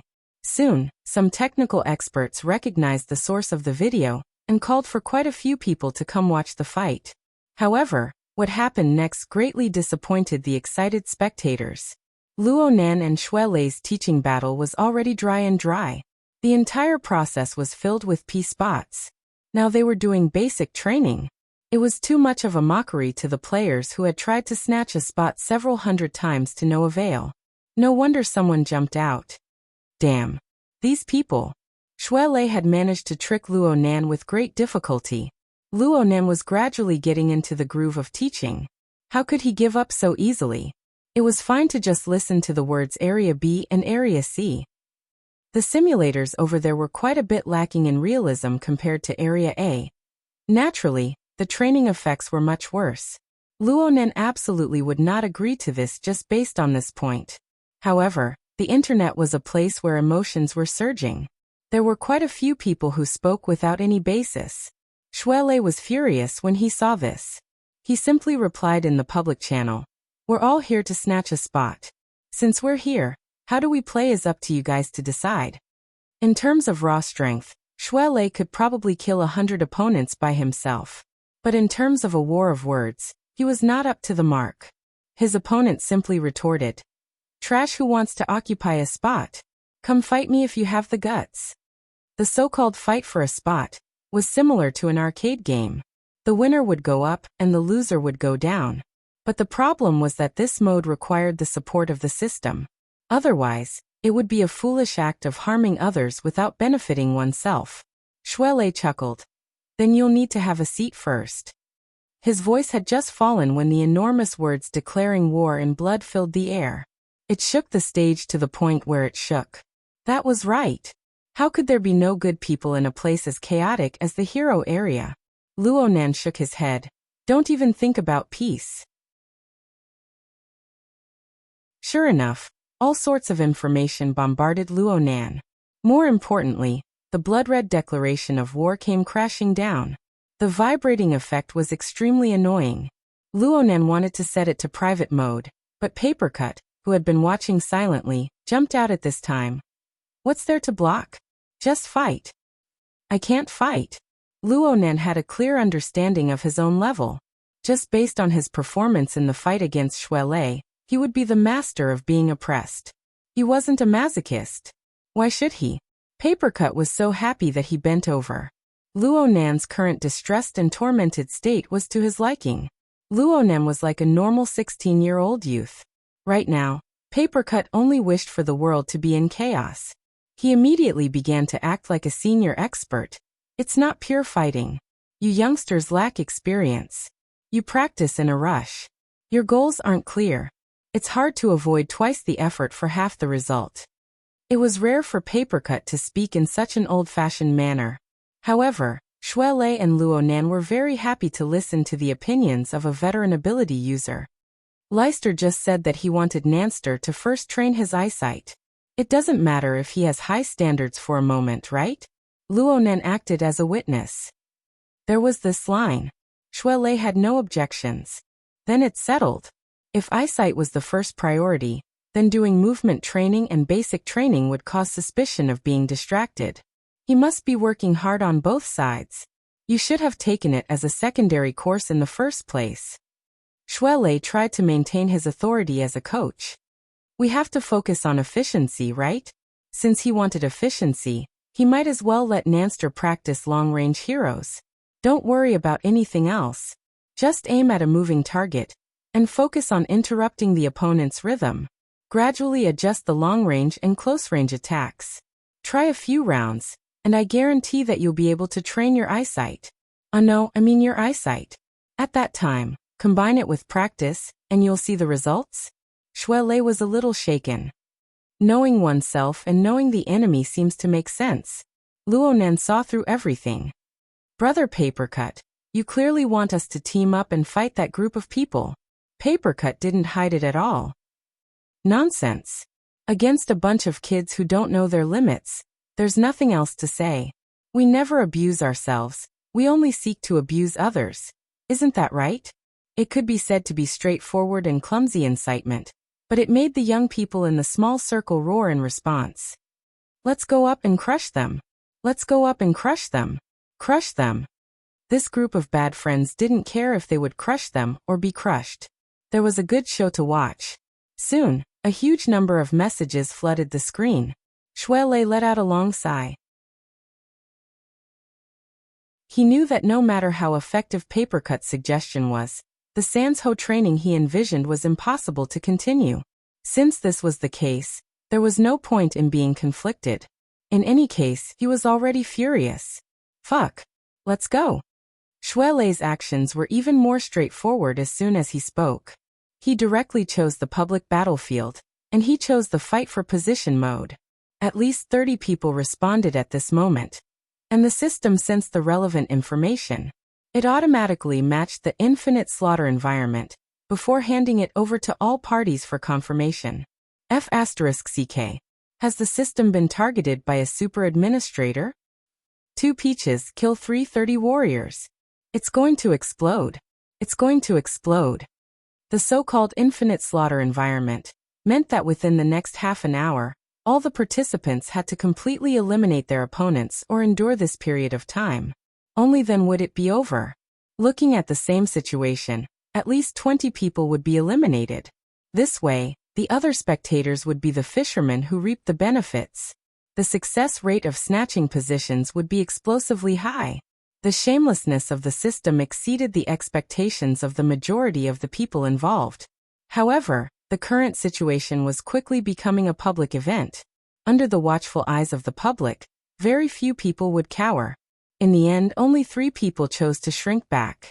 The remaining 32 people were all swept into the public battlefield, taking up a third of the entire hero area. At this moment, the surrounding spectators in the hero area, and even the entirety of Area A, were about to explode. They cursed the system with righteous indignation as they tightly gripped the Fight for Position button. They stared closely at the live broadcast. As soon as one person fell, they would begin to fight like mad.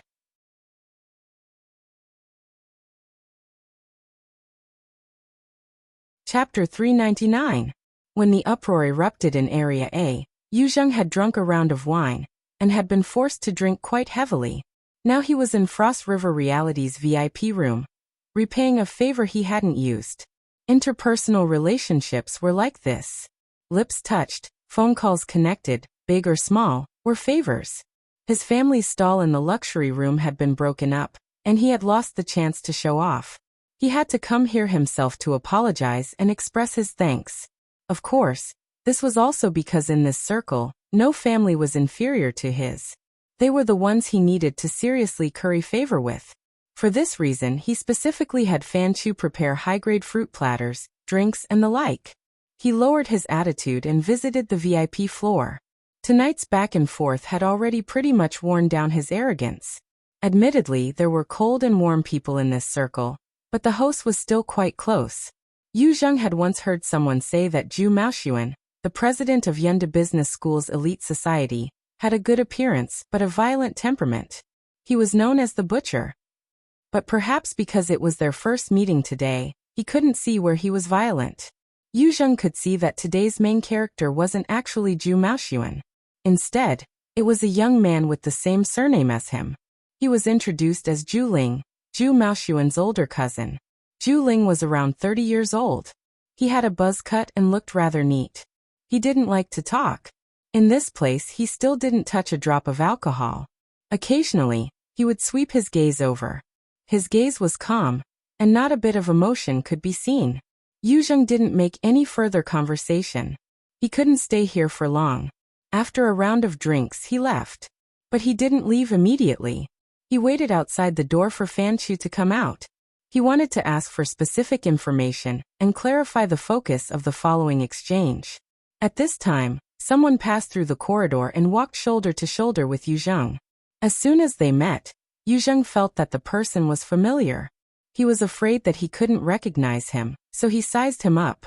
The person across from him sensed something and turned his head. His brows furrowed, and he looked somewhat unhappy. Yuzheng was afraid of angering him. He hurriedly bowed and laughed. "Third young master who? Are you the border shepherd's third young master who? Last month at Celestial Crystal Biology's banquet." The other person interrupted him. "Who are you?" Yuzheng took a deep breath and smiled. "Hello, third young master. I am Yuzheng. My father is Wuyue Pharmaceuticals Yuqi." "Oh, Wuyue Pharmaceuticals. Your distribution business was pretty good last year." Wu Huaying smiled. She clearly had a young face, but she brought out a rigid social attitude. She politely shook hands with Yu Zheng. Clearly, he didn't want to talk about it in detail. Yu Zheng had just finished a round of toasting and had worn away his arrogance. With the stimulation of alcohol, his courage had grown quite a bit. He took the initiative to strike up a conversation. Third young master, are you here to play with your friends?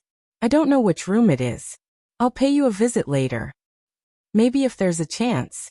I'm here to pick up a friend. I won't be staying for long. At this time, the door to the VIP room next door opened. Fan Chu flashed out and was shocked to see two people standing outside the door. When he saw their faces clearly, he was even more shocked. Young Master Hu? Hu Huaying saw that Fan Chu was dressed in work attire and made a sound of acknowledgement. She had no intention of continuing the conversation and left directly. This time, Fan Chu looked at Yu Zheng with a slightly different expression. When Hu Huaying turned the corner of the corridor, he asked, "You and young Master Hu? We chatted a bit at the cocktail party." No one would care about this kind of cost-free boasting. Yu Zheng naturally wanted more of it. Fan Chu nodded and pointed at the door behind him. He said in a low voice, "If we meet again in a moment, don't mention young Master Hu's name." Yu Zheng was astonished. There's something between them. Nothing. Just don't bring up other side issues. What Fan Chu said clearly wasn't true. Yu Zheng was a bit disappointed with this. In fact, he had hoped to further communicate with Hu Huaying. Although the Hu family was an upstream manufacturer, their business was mainly to order biological raw materials for major pharmaceutical companies. However, as one of the few A-rank suppliers of sky crystal biology, the Xie family and the Hu family had a close relationship. This layer of relationship had to be included. If he could take the opportunity to get to know her today, that would be ideal. What a pity. Fan Chu saw through most of his thoughts. He took the initiative to pull him a bit further away and whispered, "These two circles don't touch each other. Young Master Hu is in the business circle. Young Master Ju is in the military and political circle. The people in this room might not have much net worth, but behind them are all powerful and influential. Do you see that Lieutenant Colonel Zhu Ling? He just transferred from the City Defense Army to the Coastal Defense Army. His military rank was even promoted. His future is limitless." Lieutenant Colonel. Yu Zheng jumped in fright. When they were introduced, the other had only reported their names, but not their positions. He was only in his early 30s, yet he had reached such a rank. Wouldn't he be aiming for a general in the future? That's the Lieutenant Colonel. But this one arrived later. I heard he was eating at Changlu Pavilion upstairs. He heard young Master Sun was here, so he came to take a look. Fan Chu's wristband suddenly vibrated. Seeing the contact, he was stunned. He turned around and pushed the door open. "Young Master Sun, you were looking for me?" Just as Yu Zheng was feeling curious, he heard a voice from inside. "Little Fan, call Yu Zheng back." This tone was firm. Fan Chu was stunned and hurriedly said, "Zhengzi was just chatting with someone outside. He didn't go far." The voice inside paused and then said, "All right. Invite him in." Yu Zheng had long since recognized Zhu Maoxuan's voice. It would be a lie to say he didn't have a grudge against this kind of attitude. Not to mention the tone. If he hadn't spoken with Hu Huaying outside the door and was already downstairs, what would he become if Zhu Maoxuan brought him back with a single word? But the affairs of the world were like this. One set of words in front of people, and another set behind their backs. In addition to the difference in status, it was normal to not pay attention to one's words and actions. Yu Zheng had done no shortage of similar things. He quickly adjusted his state of mind, tidied up his external equipment and clothes, and pushed the door open. "Brother Sun, you were looking for me?" Zhu Maoxuan stood up with a laugh. He hadn't yet spoken when a gang of drunkards in the room began to shout. Fuck, he accepted the challenge. "It's those two. Kill them. Torture them to death." For a moment, there was a hint of a crowd surge. What happened? Yu Zheng was a bit at a loss. Zhu Maoxuan very intimately wrapped his arm around his shoulder and went to the edge of the most lively area. This was the central area of the VIP room. In the middle was a three-dimensional projector, which could also be used as a strategy room. The periphery was surrounded by a circle of maglev cabins. Some had people inside, some were empty. Although the overall scale couldn't compare to the hero seats in Area A, the technology was a generation ahead. Each had its own merits. The liveliness of the hero area was being broadcasted in real time here. Zhu Maoxuan didn't need to explain. Yuzheng more or less understood the cause and effect of the situation after a few more glances. Even if there were some things he didn't quite understand, he could understand most of it through the message records of the room's ally system. Then he felt like he was in heaven. Shuelei and Luonan had both snatched hero seats at the same time? This probability was certainly due to the bonus of the luxury bag. Dogs hit luck. Dogs hit luck. And I lent it to them. Yu Zheng had the urge to immediately leave the room. Unfortunately, he really couldn't do this sort of unreasonable behavior. He didn't know what his facial expression was like, but he knew that it definitely wouldn't be good. Moreover, he still didn't understand why Zhu Maoxuan had called him back. He could only try asking, "Brother Sun?" Zhu Maoxuan still had his arm around Yu Zheng's shoulder. He turned his head slightly, and the overly intimate physical contact made Yu Zheng feel quite uncomfortable. His aura weakened a bit. "I heard Fan Chu say that the two people who snatched the seats are your friends?" Seeing Zhu Maoxuan's expression, Yu Zheng instinctively felt that things weren't good. He wasn't willing to take the blame for Luonan and Shuelei, so he responded very honestly, "I just met them today. They are relatives of my little sister's classmate. They're both at Acumen College." "Oh, they're at the same school as Tianxi." Tianxi? He also knew Tianxi. A certain string in Yu Zheng's heart was plucked. He wanted to turn his head to look at Fan Chu, but he was unable to move because of Zhu Maoxuan's oppressive body. Soon, that feeling was annihilated in front of Zhu Maoxuan's masked smile. Yeah, Tianxi was invited by them. They should be quite close. When the last sentence was added, Yu Zheng seemed to hear the snigger of a demon in his heart. The resentment that had been accumulating in his chest for a long time was suddenly vented. But soon, a different kind of pleasure was born. Like sparks buried under the ashes of grass. Zhu Maoxuan patted his shoulder again, his eyes flashing. "I say, these two guys don't have eyes. They don't have any face. They provoke public anger, and still refuse to repent. If Acumen College is filled with these kinds of people, then it's pretty much done for." The true colors of the legendary butcher began to appear, and they came without any concealment. Yu Zheng felt very uncomfortable in his heart, but he had already loosened his mouth. He didn't have the qualifications to say anything. He could only stare blankly and say nothing. But Zhu Maoxuan still wanted him to continue expressing his position. For this reason, he used a very intimate address. "Zhengzi, you don't mind teaching these two little guys a little lesson, right?" Yu Zheng nearly blurted out, "I don't mind." But he still had a bit of basic self-respect. When the words reached his mouth, his shoulders stiffly shrugged. He feigned a casual response. "I don't mind. As long as my little sister doesn't embarrass herself too much, it's fine." Zhu Maoxuan laughed loudly as he patted his shoulder. He used a lot of strength. At this time, someone else shouted, "Fuck, the system is cheap to a certain level. It's loading an infinite killing environment. It's taking advantage of the situation to shuffle the cards." Zhu Maoxuan turned his head and scolded, "What the hell are you afraid of? The VIP room is just AFK for half an hour. If you want to go, hurry up and drive them back. We'll go to that private room over there to have fun." Yu Zheng stood to the side, becoming more and more embarrassed. Zhu Maoxuan took his hand away and turned his head to ask Zhu Ling, who hadn't spoken much. "Brother, you're not coming to have some fun?" He didn't hear a response. Perhaps the other side had just made a gesture, probably refusing. Only then did Zhu Maoxuan say to Yu Zheng, "It's a lively time, so don't leave. There aren't many people here playing in the wilderness.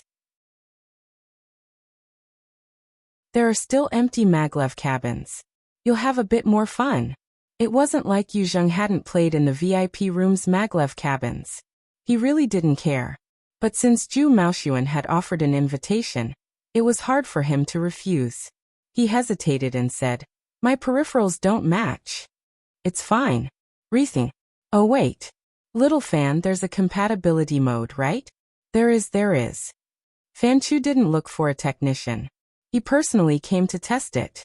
At this point, Yuzheng couldn't say anything to refuse. He pinched his nose and said thanks. Under Zhu Maoshuan's gaze, he entered the maglev cabin. He sat in a moderately spacious seat. His body was comfortable, but his heart was completely uncertain. What did Zhu Maoshuan want to do? No matter how Yuzheng struggled, Area A didn't lack for explosive topics tonight. Over 1,000 people were watching the scene of cursing. There was also the gambling that had been opened on the spot. All of this placed this battle of infinite slaughter on a fiercely burning bonfire. With so many people watching, there was no lack of sharp-eyed people.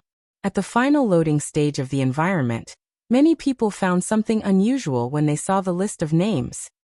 Fuck, there's even the VIP area mixed in. I was wondering why there were over 30. So it's just a bunch of nouveau riches making up the numbers. Like this, they'll squeeze out at least 5, 6, 7 spots, right? 20 or so is enough.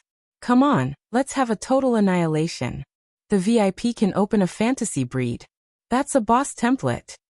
Sweep the trash and kill the boss. At this time, who cared about the final result? It was fine as long as they quickly gave them a good time. Before, they were the lucky ones that made people envious. They were the focus of attention. Now they had become the objects of amusement. No matter if it was positive or negative, they would gladly endure it. This was the era of eyeballs, the era of entertainment. Luo Nan, who was in the center of attention, had a strange sense of vanity. Perhaps it came from the resonance of the emotions of the masses. It was a subtle group mentality.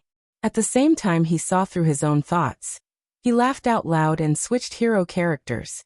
Without much hesitation, he chose the ace firepower player of the Earth Corps, Haya, who had fought with Zhang Yingying on the ship-blocking mountain. Under the current circumstances, being a heavy-armored firepower expert was certainly not the best choice. But this was the only character Luo Nan could be said to be familiar with. This was the only one. A few seconds later, this sturdy senior officer carried the mechanical dog Newbie. They were teleported to the cracked red earth of the wilderness. This was already a public battlefield. Shuelei had been teleported to an area 7 kilometers away from Luonan. He was madly dashing over to join them. Today they were the public enemies of the world. They would certainly be the targets of everyone's firepower. If they were to separate, it was very likely that they would be rubbed against the ground by this group of players. Shuelei's reaction wasn't slow, but he couldn't resist the magic of luck. The distance between the two was really too far. It was extremely difficult to quickly join forces. From the results of the FireEye platform scan, Luonan could see that there were people charging over to intercept them. They even spoke on the public channel. Purify the environment. Clean up the trash. Clean up the trash first, then communicate. This was the naive type. There was also a group of people who remained silent and concealed themselves. They were cautious and vigilant. This was the economic type. They didn't want to make a loss. But at most, they would fire guns and set off firecrackers as soon as they entered the arena. They would go on a killing spree. This was the casual type. If someone were to question their purpose in coming here, they would definitely retort back with a single sentence. What's the point of blindly talking about a game? I'm happy. Yet it was so complicated. Wasn't it tiring? Luonan's mind didn't have a fixed plan. He didn't think about success or failure. Ever since the game environment was matched and the battlefield of slaughter began, San's Ho boxing practice ended. He just came here to pass the time.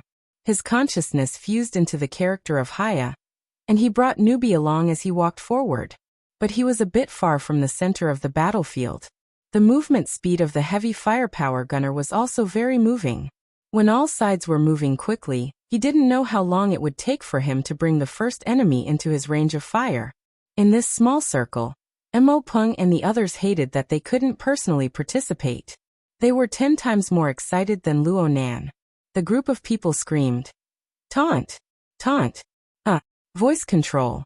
Give Newbie the order." Luonan did as he was told. Then he saw the large mechanical dog that carried 2 rounds of ammunition. It barked and ran to the front. It turned around and raised one of its mechanical legs. Then it peed. Of course, the liquid that rushed out was certainly a special chemical reagent. According to the system settings, it reacted with the red earth and emitted an eye-catching yellow smoke. It rushed into the sky and then turned into a distorted dog face that deserved a beating. Haya, the hero character, also followed the established procedures. He turned the thick gun barrel in his hand and scattered the bullets into the air. He loudly announced, "Targets, walk to your final destination in the trash." To read the latest novel, please visit the website.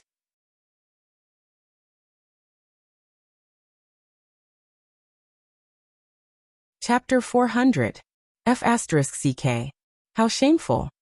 Luonen never thought that it would have this kind of effect. He could not help but curse. Mo Peng and the others were all laughing in their small circle. At this moment someone exclaimed, "Who's online again?" Luonen did not pay attention to the follow-up of this topic.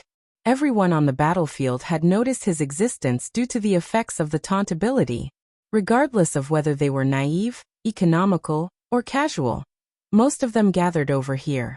Luonen was not stupid enough to wait for people to come over. He searched for the nearby area most suitable for unleashing his firepower. Disregarding other factors, a hill was enough. He chose a good position at the top of the hill, and followed his old method. He erected a platform, maximizing his firepower. Then he waited for the various people to arrive. Noob. Over 1,000 spectators who witnessed this scene had the same thoughts. Absolutely noob. Choosing a heavy firepower user in this environment was already a noob choice. Luonen did not have any companions to protect him. He set up his stance in an extremely conspicuous position. He was treating himself as a target. The effects of the taunt smoke were quite good. A target entered the FireEye platform's firing range in a short 30 seconds, and was captured by the search radar. The radiation of the electromagnetic waves alerted the enemy. The enemy reacted in time, and made evasive movements. Luonen did not hesitate at all. He used the default manual mode and pulled the trigger. Too early. Mo Peng, Tianqi, and Luo Biao screamed together. The short hill in the distance was flattened by the bullets. Smoke and fire rose everywhere. The visual effect was quite good, but after a wave of bullets rained down, the results were practically zero. Luonen continued to fire since he did not hit. Mo Peng could not help but shout, "Can you move your finger away from the trigger for a bit?" Before his voice could fade away, the enemy was the first to panic amidst the bullets that filled the sky. He made a meaningless dodge, and was hit by a stray bullet. He froze for a moment, and then he was taken away by the chaotic gunfire. Luonen muddle-headedly obtained the first kill just like this. The background sound was weak and powerless. First blood. It was like a moan. But area boiled over because of this. The unexpected elimination brought unexpected opportunities. It was unknown how many people pressed the snatch button at this moment, hoping to become the new lucky one. Mo Peng choked on this result. Then he determined. He drowned. Look at the ammo reserves. Blacktooth's core FireEye platform was built on a large weight-bearing exoskeleton. Although his movement speed was slow, he was also one of the standby characters who carried the most ammo. There were 3 of each type of ammunition. Including the one on Nubi's body, there were a total of 4. The total weight was more than a ton. But Luonen's bold fighting style had already consumed a quarter of his ammunition base. That was equivalent to 1/16 of the total ammo was gone just like that. And this was for a similarly clumsy rookie. He still had to face close to 30 enemies. If he used this method, he would definitely run out of ammunition and food. Noob, remember to leave a bullet for yourself. Otherwise, you'll be jumping into a ring of fire. The so-called jumping into a ring of fire was a term used in the wilderness. The general idea was that one would lose the ability to fight back and be humiliated in public like a circus animal. There were all kinds of weirdos in the game, and Mo Peng was really afraid that his brother would encounter such misfortune. So he was practically shouting at the top of his lungs, "Shoot! Shoot!" The real enemies were already closing in at this time. There were 5 or 6 people who entered the firing range of the FireEye platform one after another. These people weren't stupid. They spread out and closed in from different directions. For a time, the search radar alarms rang out incessantly. Luonan turned his head in all directions and roughly assessed the situation. Then he didn't say anything. He just directly started fighting. The FireEye platform radiated a beautiful fan-shaped trajectory. Even though the battlefield was set to be daytime, it was still extremely dazzling. Shooting in all directions. Well, Luonan was quite receptive to suggestions. He used burst fire, but the speed was too fast. What difference was there from shooting in all directions? In order to keep up with the tempo of 6 targets, Luonan even brought out Blacktooth's most powerful individual weapon, the electromagnetic sniper cannon. Along with the crackling sound of electric currents, most of the precious special ammunition was fired in the blink of an eye. The spectators in Area A fell to the ground in laughter. He can't run. He's a super noob. In just a few breaths of time, 2 base numbers of ammunition were poured out. Everyone watching couldn't help but gasp in admiration. How bold! But it wasn't just the other side that couldn't do it. Luonan reaped a double kill amidst the sweeping trajectory of the electromagnetic sniper cannon. The powerful electromagnetic sniper cannon directly blasted a mutant into pieces. At this time, some people could see that Luonan had a single bright spot amidst the mess of game skills. His control of the bullet point was pretty good. His coordination ability was adequate. There was practically no way he could fly into the sky or dive into the ground. Otherwise, even with the support of the FireEye platform, it wouldn't have been that easy to obtain a double kill. The problem was that there really wasn't enough space. The number of enemies gathered in the surroundings was still increasing due to the previous taunt skill. The inefficient method of attacking in all directions wasted too many opportunities to control the tempo. So much so that there were 5 enemies that entered within a range of 500 meters at nearly the same time. This was originally an effective attack zone for the FireEye platform. But under the interference of many parties, Luonan's hands and feet were bound. Though the other side didn't have heavy firepower, they still had long-range professions. Luonan's FireEye platform, which couldn't be moved, was the best target. Bullets began to streak past his body. Some exploded on the platform's defensive armor, causing sparks to fly everywhere. Some of the equipment was damaged. Whether it was Mo Peng, Tianqi, or Luo Biao, none of them had the energy to do anything right now. It took a long while before they managed to grind out a half-dead sentence. Let's first attack long range. Luonan still listened to their advice. He completely ignored the attacks coming from all directions.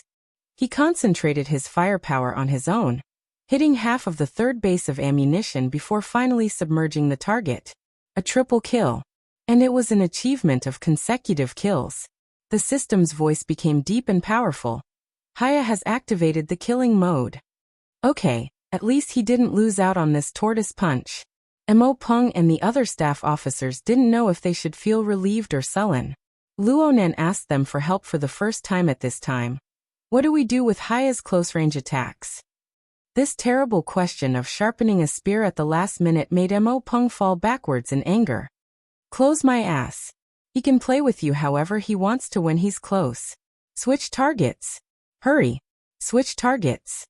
The closest opponent was already 100 meters away from him. It was a deep blue walker.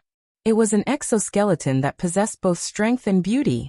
One couldn't see the rigidity of a machine at all.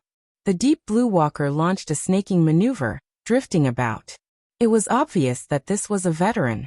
The FireEye platform's radar was unable to lock onto the deep blue walker effectively.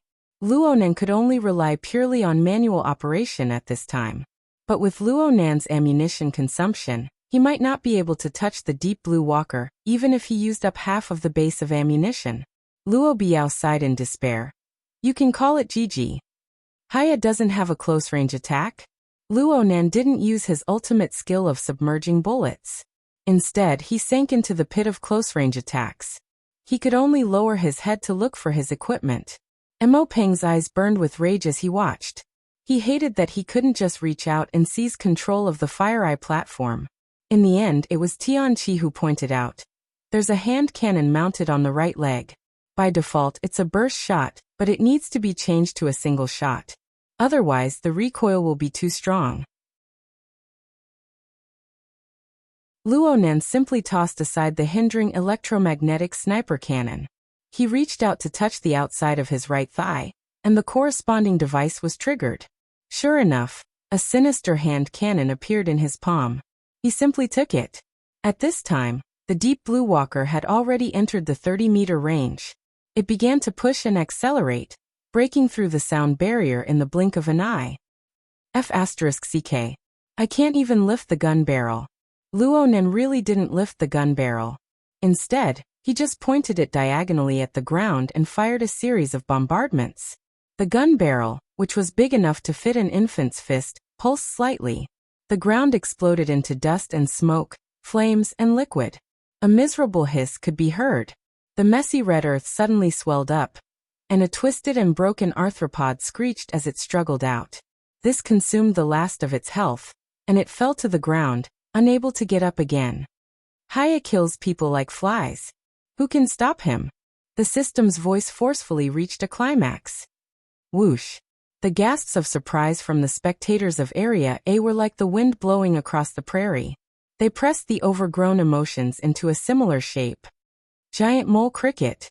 There's actually such a sinister person. But he's dead. Did you see that? The radar didn't give off any warning.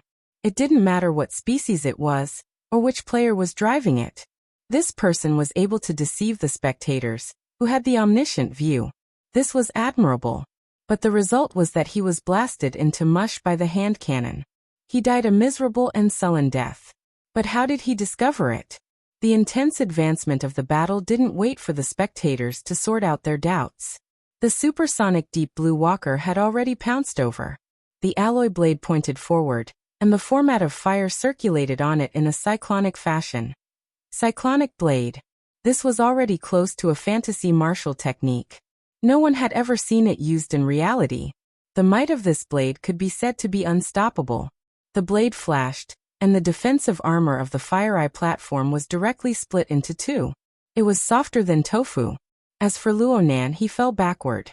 His exoskeleton helmet cracked, and he cut an extremely sorry figure. But the moment he fell, the hand cannon, which had been pushed up by the powerful recoil, naturally lifted up. The special ammunition burst forth with sparks. Another burst of fire, and the remaining half of the ammunition in the magazine was emptied. At such a close distance, there was no reason for the bullets to miss as long as the trigger was pulled. The Deep Blue Walker let out a pained cry. The collision at supersonic speeds was quite painful, even with the exoskeleton neutralizing the impact. Luo Nan borrowed the recoil to pull apart the distance. When he landed, he just happened to pick up the electromagnetic sniper cannon he had thrown down. He raised the gun and took aim. The Deep Blue Walker endured the intense pain in his chest and performed a classic evasive maneuver. At the same time, the muzzle of Luo Nan's gun sprayed out a fully charged metal pellet. The heavy pellet pierced through the joint of the Deep Blue Walker's head and neck.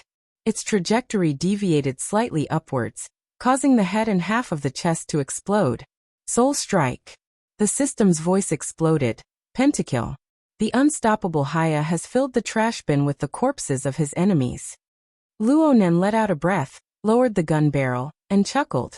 Other modes of action were hard to grasp, but Luo Nan had made Quantum Corporation one of his imaginary enemies for a month already. How could he not be working hard?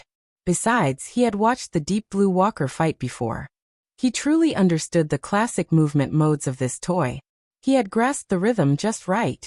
Area A nearly exploded amidst Luo Nan's smile. Luo Nan's series of actions just now. Step shot, flying recoil, abandoning gun, taking gun, soul strike. He had killed 2 people in succession within 5 or 6 seconds. Let alone Mo Peng and the others. The entire group of spectators in Area A went silent for a moment. Then they exploded. F***ck me. What's going on? Mother***ker. We've been tricked. I'm a noob. I'm his ancestor. 5 empty spots. I didn't get a single one.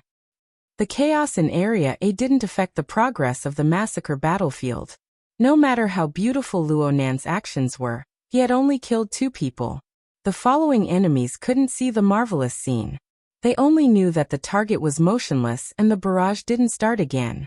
This gave them even more encouragement, making them rush forward with even more urgency.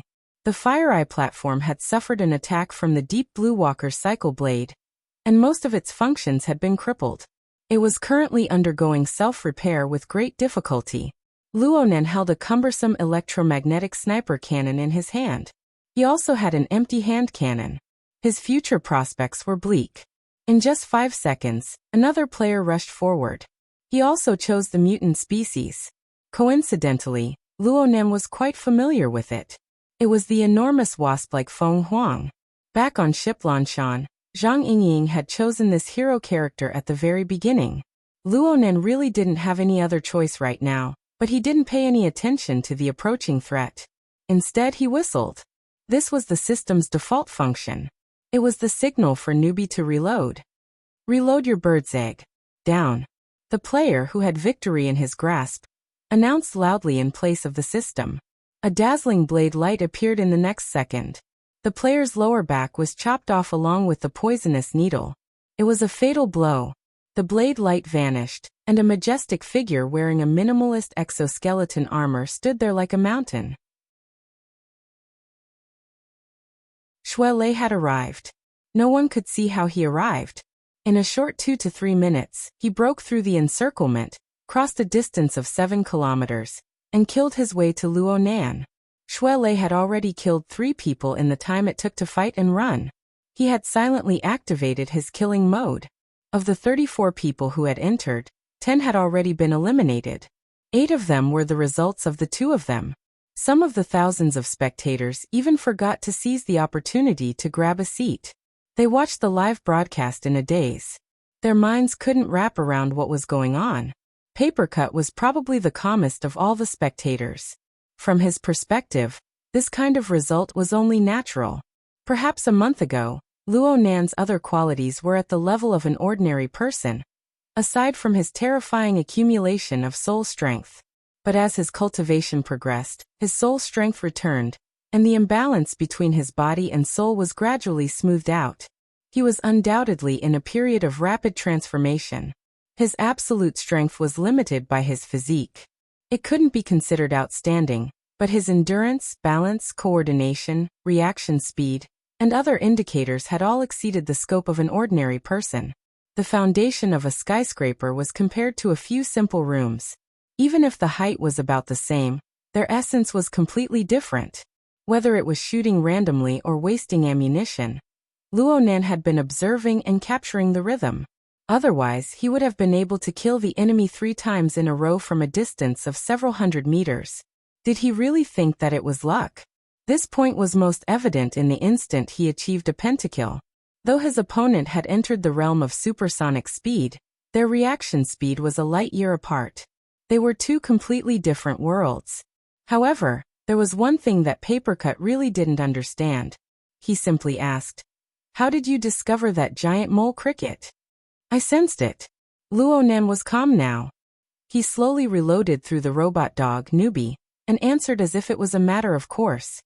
"Hee, the sixth sense of a geek. Do you want to compete with us, sisters?" Emo Han mocked him mercilessly. Papercut didn't understand it so superficially. Sensed it. Luonan was in the virtual world, and he had received guidance. His soul strength was restrained, and layers of electronic signals were transformed. What the hell was he supposed to sense?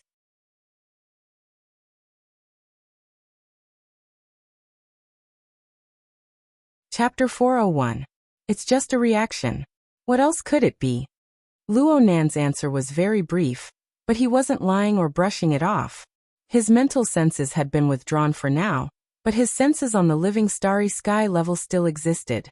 From his perspective, the surging emotions of the people around him were superficial and passionate. They were like the floating dust in the galaxy. They were affected by the self-format, and they revolved and fluctuated. Luonan didn't have the time to study them for now, but there were some particularly clear targets within them. Because of the clear directivity, they posed a threat to him, so he naturally sorted them out. The level involved in this reaction was not lacking because of the conversion of electronic signals. It could be said that the early warning senses formed by a closed system were applicable to a wider and deeper area than expected. If he didn't hurry up and build it, he would be letting down this discovery. This was the thought that flashed through Luo Nan's mind as he slowly reloaded. By the time he finished reloading, the situation on the reality battlefield had already completely reversed. Luo Nan and Xue Lei worked in harmony. Close-range defense and long-range offense. Xue Lei cut down the nearby targets like he was chopping melons and vegetables. Luo Nan, who was a bit further away, became more and more familiar with the corresponding rhythm. Most of the FireEye platform was damaged, and the search radar was ineffective. But there were still two weapons that could be used. Pure manual operation, coupled with a clear sense of direction, gradually upgraded prediction, and super-strong reaction ability, formed a shooting precision that left one in despair. Luo Nan used 3 bases of ammunition during his pentakill. Then he slaughtered 4 more, but he didn't even use half of the base. The cold harvest made the vast majority of the combatants despair. The system loudly exclaimed in admiration. What a godlike man! Haya has already turned the wilderness into a landfill. You're the trash. A certain trash substitute, who was laboriously moving on the battlefield, couldn't help but curse the system back. In the next moment, a metal bullet pierced through his chest, blowing him up in midair. 10 kills. Luo Nan relied on this head to complete his 10 kills. The system simply let the entire battlefield shine with red light. It was like the surging waves of a sea of blood, rolling endlessly. Super God. Super God. The incomparable Haya. All mortals tremble beneath his feet. There was no need for special effects. The entire area A was greatly shaken. Exclamations, curses, and cheers converged into a surging sound wave that engulfed this space. It must be said that Luo Nan's extreme counterattack was really super cool. Even though everything happened in the blink of an eye, his coordination and reaction speed that far exceeded a normal person's allowed him to fully stretch his limbs, making him appear very relaxed. And all of this was projected onto the real battlefield through the feedback of the hero seat's electronic signals. It was also secretly supported by the game effects. The feeling he gave others was that he was calm, confident, and had plenty of spare time. Next, with Xue Lei's cover, he reloaded at a moderate pace, controlled his pace, and took their heads one by one. He looked quiet and cold, and he hit the girl's G-spot. Carefree screams rang out incessantly. Even Ruan Zihui, Qiu Peipei, and Tianxi in the Alliance channel were full of praise and excitement. Why didn't I see this before? This scheming man. Mo Peng's heart was burning again. In the past, it was the fire of impatience, but now it was the fire of jealousy. Robio was also scratching his head. I remember that he used to be a super noob. It didn't seem like he was faking it earlier. Fine, I'm impressed by his acting skills. Just as Tianqi was about to express his emotions, he received an inquiry from his cousin. Tianqi, is there anyone else in the room who's in the battlefield? Of course not. There are only a few slots. Damn it, I was so focused on looking that I forgot to fight for all the empty slots in front of me. Tianxi's mind had yet to recover from the shock, and she only cared about feeling upset. Tianxi asked, no? Who said go online just now? Perhaps it was because girls were more attentive, but Emo Han also responded. That's right, I remember someone saying that. I was right. Tianqi finally remembered that a few minutes ago, his mind had been completely occupied by the intense battle, and he had no time to pay attention to anything else. When Tianxi reminded him, he found it strange. He went back and flipped through the records and soon he found a clue. There's really someone in the battlefield, but he's anonymous in the Alliance channel, and he's offline. Hey, do you have to deceive yourself like this? Who is it? Come out and claim it yourself. Just now most of the people in the Alliance channel have spoken. Who's the one who hasn't? Mo Peng intentionally spoke in a gloomy manner, but soon he was unable to hold himself back and laughed. No matter who it is, go and defeat a student Haya. I'm talking about you, student Xue Lei. You can only watch from the sidelines. You can't rely on numbers to win. Which youngster these days was an idiot? Even if Mo Peng left a thin layer of window paper, who wouldn't understand with just a bit of thought? Yu Zheng, this person, really ran into the reality battlefield. Judging from his silent attitude, what he was thinking must be very subtle. Luo Biao was a bit puzzled. He's a VIP too. He couldn't have booked another room, right? The thickness of Yu Zheng's skin had already been tempered. Even though he was mocked coldly, he pretended not to see it. He maintained his silence from beginning to end. It was because of his attitude that Yu Qin and Turner, who were still occasionally interacting with each other, entered an awkward state of silence. On the reality battlefield, Luo Nan suddenly put away his gun and said, "Let's retreat." As he spoke, Luo Nan gave up on the fire control platform, which had already been reloaded with ammunition. He only took his hand cannon, the electromagnetic sniper cannon, and a small amount of ammunition. He turned around and left. Shuelei didn't utter a word. He covered Haya from the side. After abandoning the Fire Eye platform, Haya no longer lived up to his reputation as a heavy firepower expert. His movement speed was quite increased, and he ran madly all the way down the hill. They had just left when a powerful light suddenly flashed in the distant horizon. It was as if a fragment of the sun had been thrown into the mortal world. With just a flash, it smashed where Luo Nan and Shuelei had been. The ground shook, and a pillar of fire erupted from the top of the hill. The abandoned Fire Eye platform, as well as the surrounding corpses that had yet to be refreshed by the system, and the traces of battle, all melted away within the light of the flames.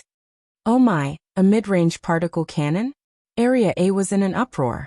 As spectators, the most basic preferential treatment was the enjoyment of an omniscient view. As the perspective of the broadcast switched, everyone could see a dazzlingly cool-looking bird-shaped machine 5 kilometers away. It had already raised its wings, and the large metal wings reflected the sunlight. The brightness continued to increase, becoming resplendent and dazzling. The particle cannon just now originated from this, and now it was charging power once more. There was absolutely no such weapon platform in the real world. This was a fantasy weapon. It was one of the options in the game 10 Days in the Wilderness. For the sake of pursuing gameplay and cool feeling, it had the least connection to reality. The official name of the bird-shaped exoskeleton was Phoenix. It was a very typical type. Although it was called a phoenix, it was unable to fly freely in the sky. However, the particle cannon it carried had an extremely long attack range, and its power was enormous. The game system needed to be balanced, so it reduced its attack frequency and obliterated its close combat ability. This could barely be considered a balance. However, there were still many people who were obsessed with the power of mass destruction. They used Phoenix to satisfy their craving. It was not strange for one or two Phoenix to appear in a battle. But the problem was that this Phoenix was clearly still charging power. Another cannon shot came down from midair, chasing after Luo Nan and Shuelei. A sea of fire immediately formed behind the two. They had simply charged out from the flames. How are they so fast? The spectators in Area A were puzzled at first, but they were all in an uproar as the camera moved. There was still one. No, a total of 4 phoenixes. They were separated from Luo Nan and Shuelei by 3 to 5 kilometers. This was an area that the radar could not illuminate. Even a fantasy weapon like the Phoenix would not be able to do so. But reality was that the precision of the 2 cannon shots was remarkable, and there were some clear targets. It didn't make sense. In this hilly terrain, 1 or 2 phoenixes could find the angle, but the others were completely blind. How could they guarantee their precision? Luo Nan and Shuelei could be seen running madly in the reality battlefield while the 4 phoenixes took turns firing their particle cannons. Though they came from different directions, they all maintained an inconceivable degree of accuracy. Luo Nan and Shuelei escaped death time and time again, but their armor was already on the verge of collapse. A godly gunner combination? Look at the list. They're all in the VIP room. Do they have some special function? Most of the spectators were puzzled no matter how they thought about it, but the people in the Allied channel had already obtained the answer through awkward silence. In the end, it was Mo Peng who sneered. Godly gunner? They're godlike observers. Before his voice fell, Luo Nan, who had been running madly without rest, came to an urgent stop. He seized the gap between the 4 Phoenix particle cannons, and raised his hand cannon. The omniscient view showed that the closest phoenix to him was 1,500 meters away. Gunshots rumbled continuously. 70 meters away, a certain small mound of dirt suffered from concentrated fire. It was instantly plowed by the powerful hand cannon ammunition. What's going on? The group of people had yet to come to a realization when they saw a figure leap out from behind the small mound of dirt. It was a deep blue walker. His speed was extremely fast, and his dodging movements were quite skillful. He ran and jumped, occasionally rolling a few times. His movements were extremely fluid. However, his luck was quite bad when facing Luo Nan, who was already a super god. Luo Nan's last bullet from his hand cannon directly broke through his armor and struck a vital spot. Instant death. Since this attack had been launched for quite some time, it did not count as a combo. The system only responded with a powerless first blood. But the spectators in Area A had already subconsciously leaned toward the most dazzling star on the battlefield by a large margin. They were brought to a small climax. 666. He didn't forget to reap even when fleeing. That bro hit himself quite well. He must have been preparing to nest until the very end. A calamity descended from the heavens. Ah no, a super god descended from the heavens. Where's the particle cannon? Someone finally discovered the problem. From then on, the second wave of particle cannons formed a deviation that seemed to cross the entire Pacific Ocean. Luo Nan was too lazy to move. He climbed up another mound of high ground and used the electromagnetic cannon to snipe at the phoenixes one by one. 4 phoenixes had already been set up and were still in the charging phase. They became the best targets. 3 phoenixes were blasted away by high explosive rounds in a row. Luo Nan activated his killing mode. With great difficulty, the farthest particle cannon had exceeded Luo Nan's firing range. It had calculated the coordinates and was about to charge its power successfully, but Luo Nan, who was on top of the mound, suddenly disappeared the instant before the particle cannon was fired. Your target has left the game. Luo Nan was stunned for a moment, but his blade suddenly flashed. Shuele, who had been hiding and moving swiftly, was killed painfully. Everything turned to ash. F***CKME. Banging sounds rang out from within the maglev cabin. The 4 second generations that were participating in the battle exited the cabin one after another. All of them were gnashing their teeth. Zhu Maoxuan didn't join the game, but his expression was extremely ugly. Someone shouted, "That bro named you is really useless. He can't even hide properly?" If he persisted for another 5 seconds, he would have definitely killed those 2. Hey, where's he? He shifted his gaze and saw the maglev cabin Yuzheng was in. A red light lit up outside. Then the cabin automatically opened, and Yuzheng practically rolled out. Under the bombardment of Luo Nan's hand cannon, he was forced to carry out a series of dodges. The bullets that constantly brushed past his body completely controlled his rhythm, forcing him to perform operations that exceeded his limits. He did it in a daze. He finished it in a daze. Then the evil consequences of exceeding his limits came rolling back. He did his best to cover his mouth, but he was unable to hold it in. The alcohol and snacks he had stuffed into his stomach sprayed out through the gaps between his fingers. There was even quite a bit that splashed onto his face. You're tuning in to the Journey of the Soul YouTube channel. Don't forget to subscribe and join us on this journey to catch the most captivating stories.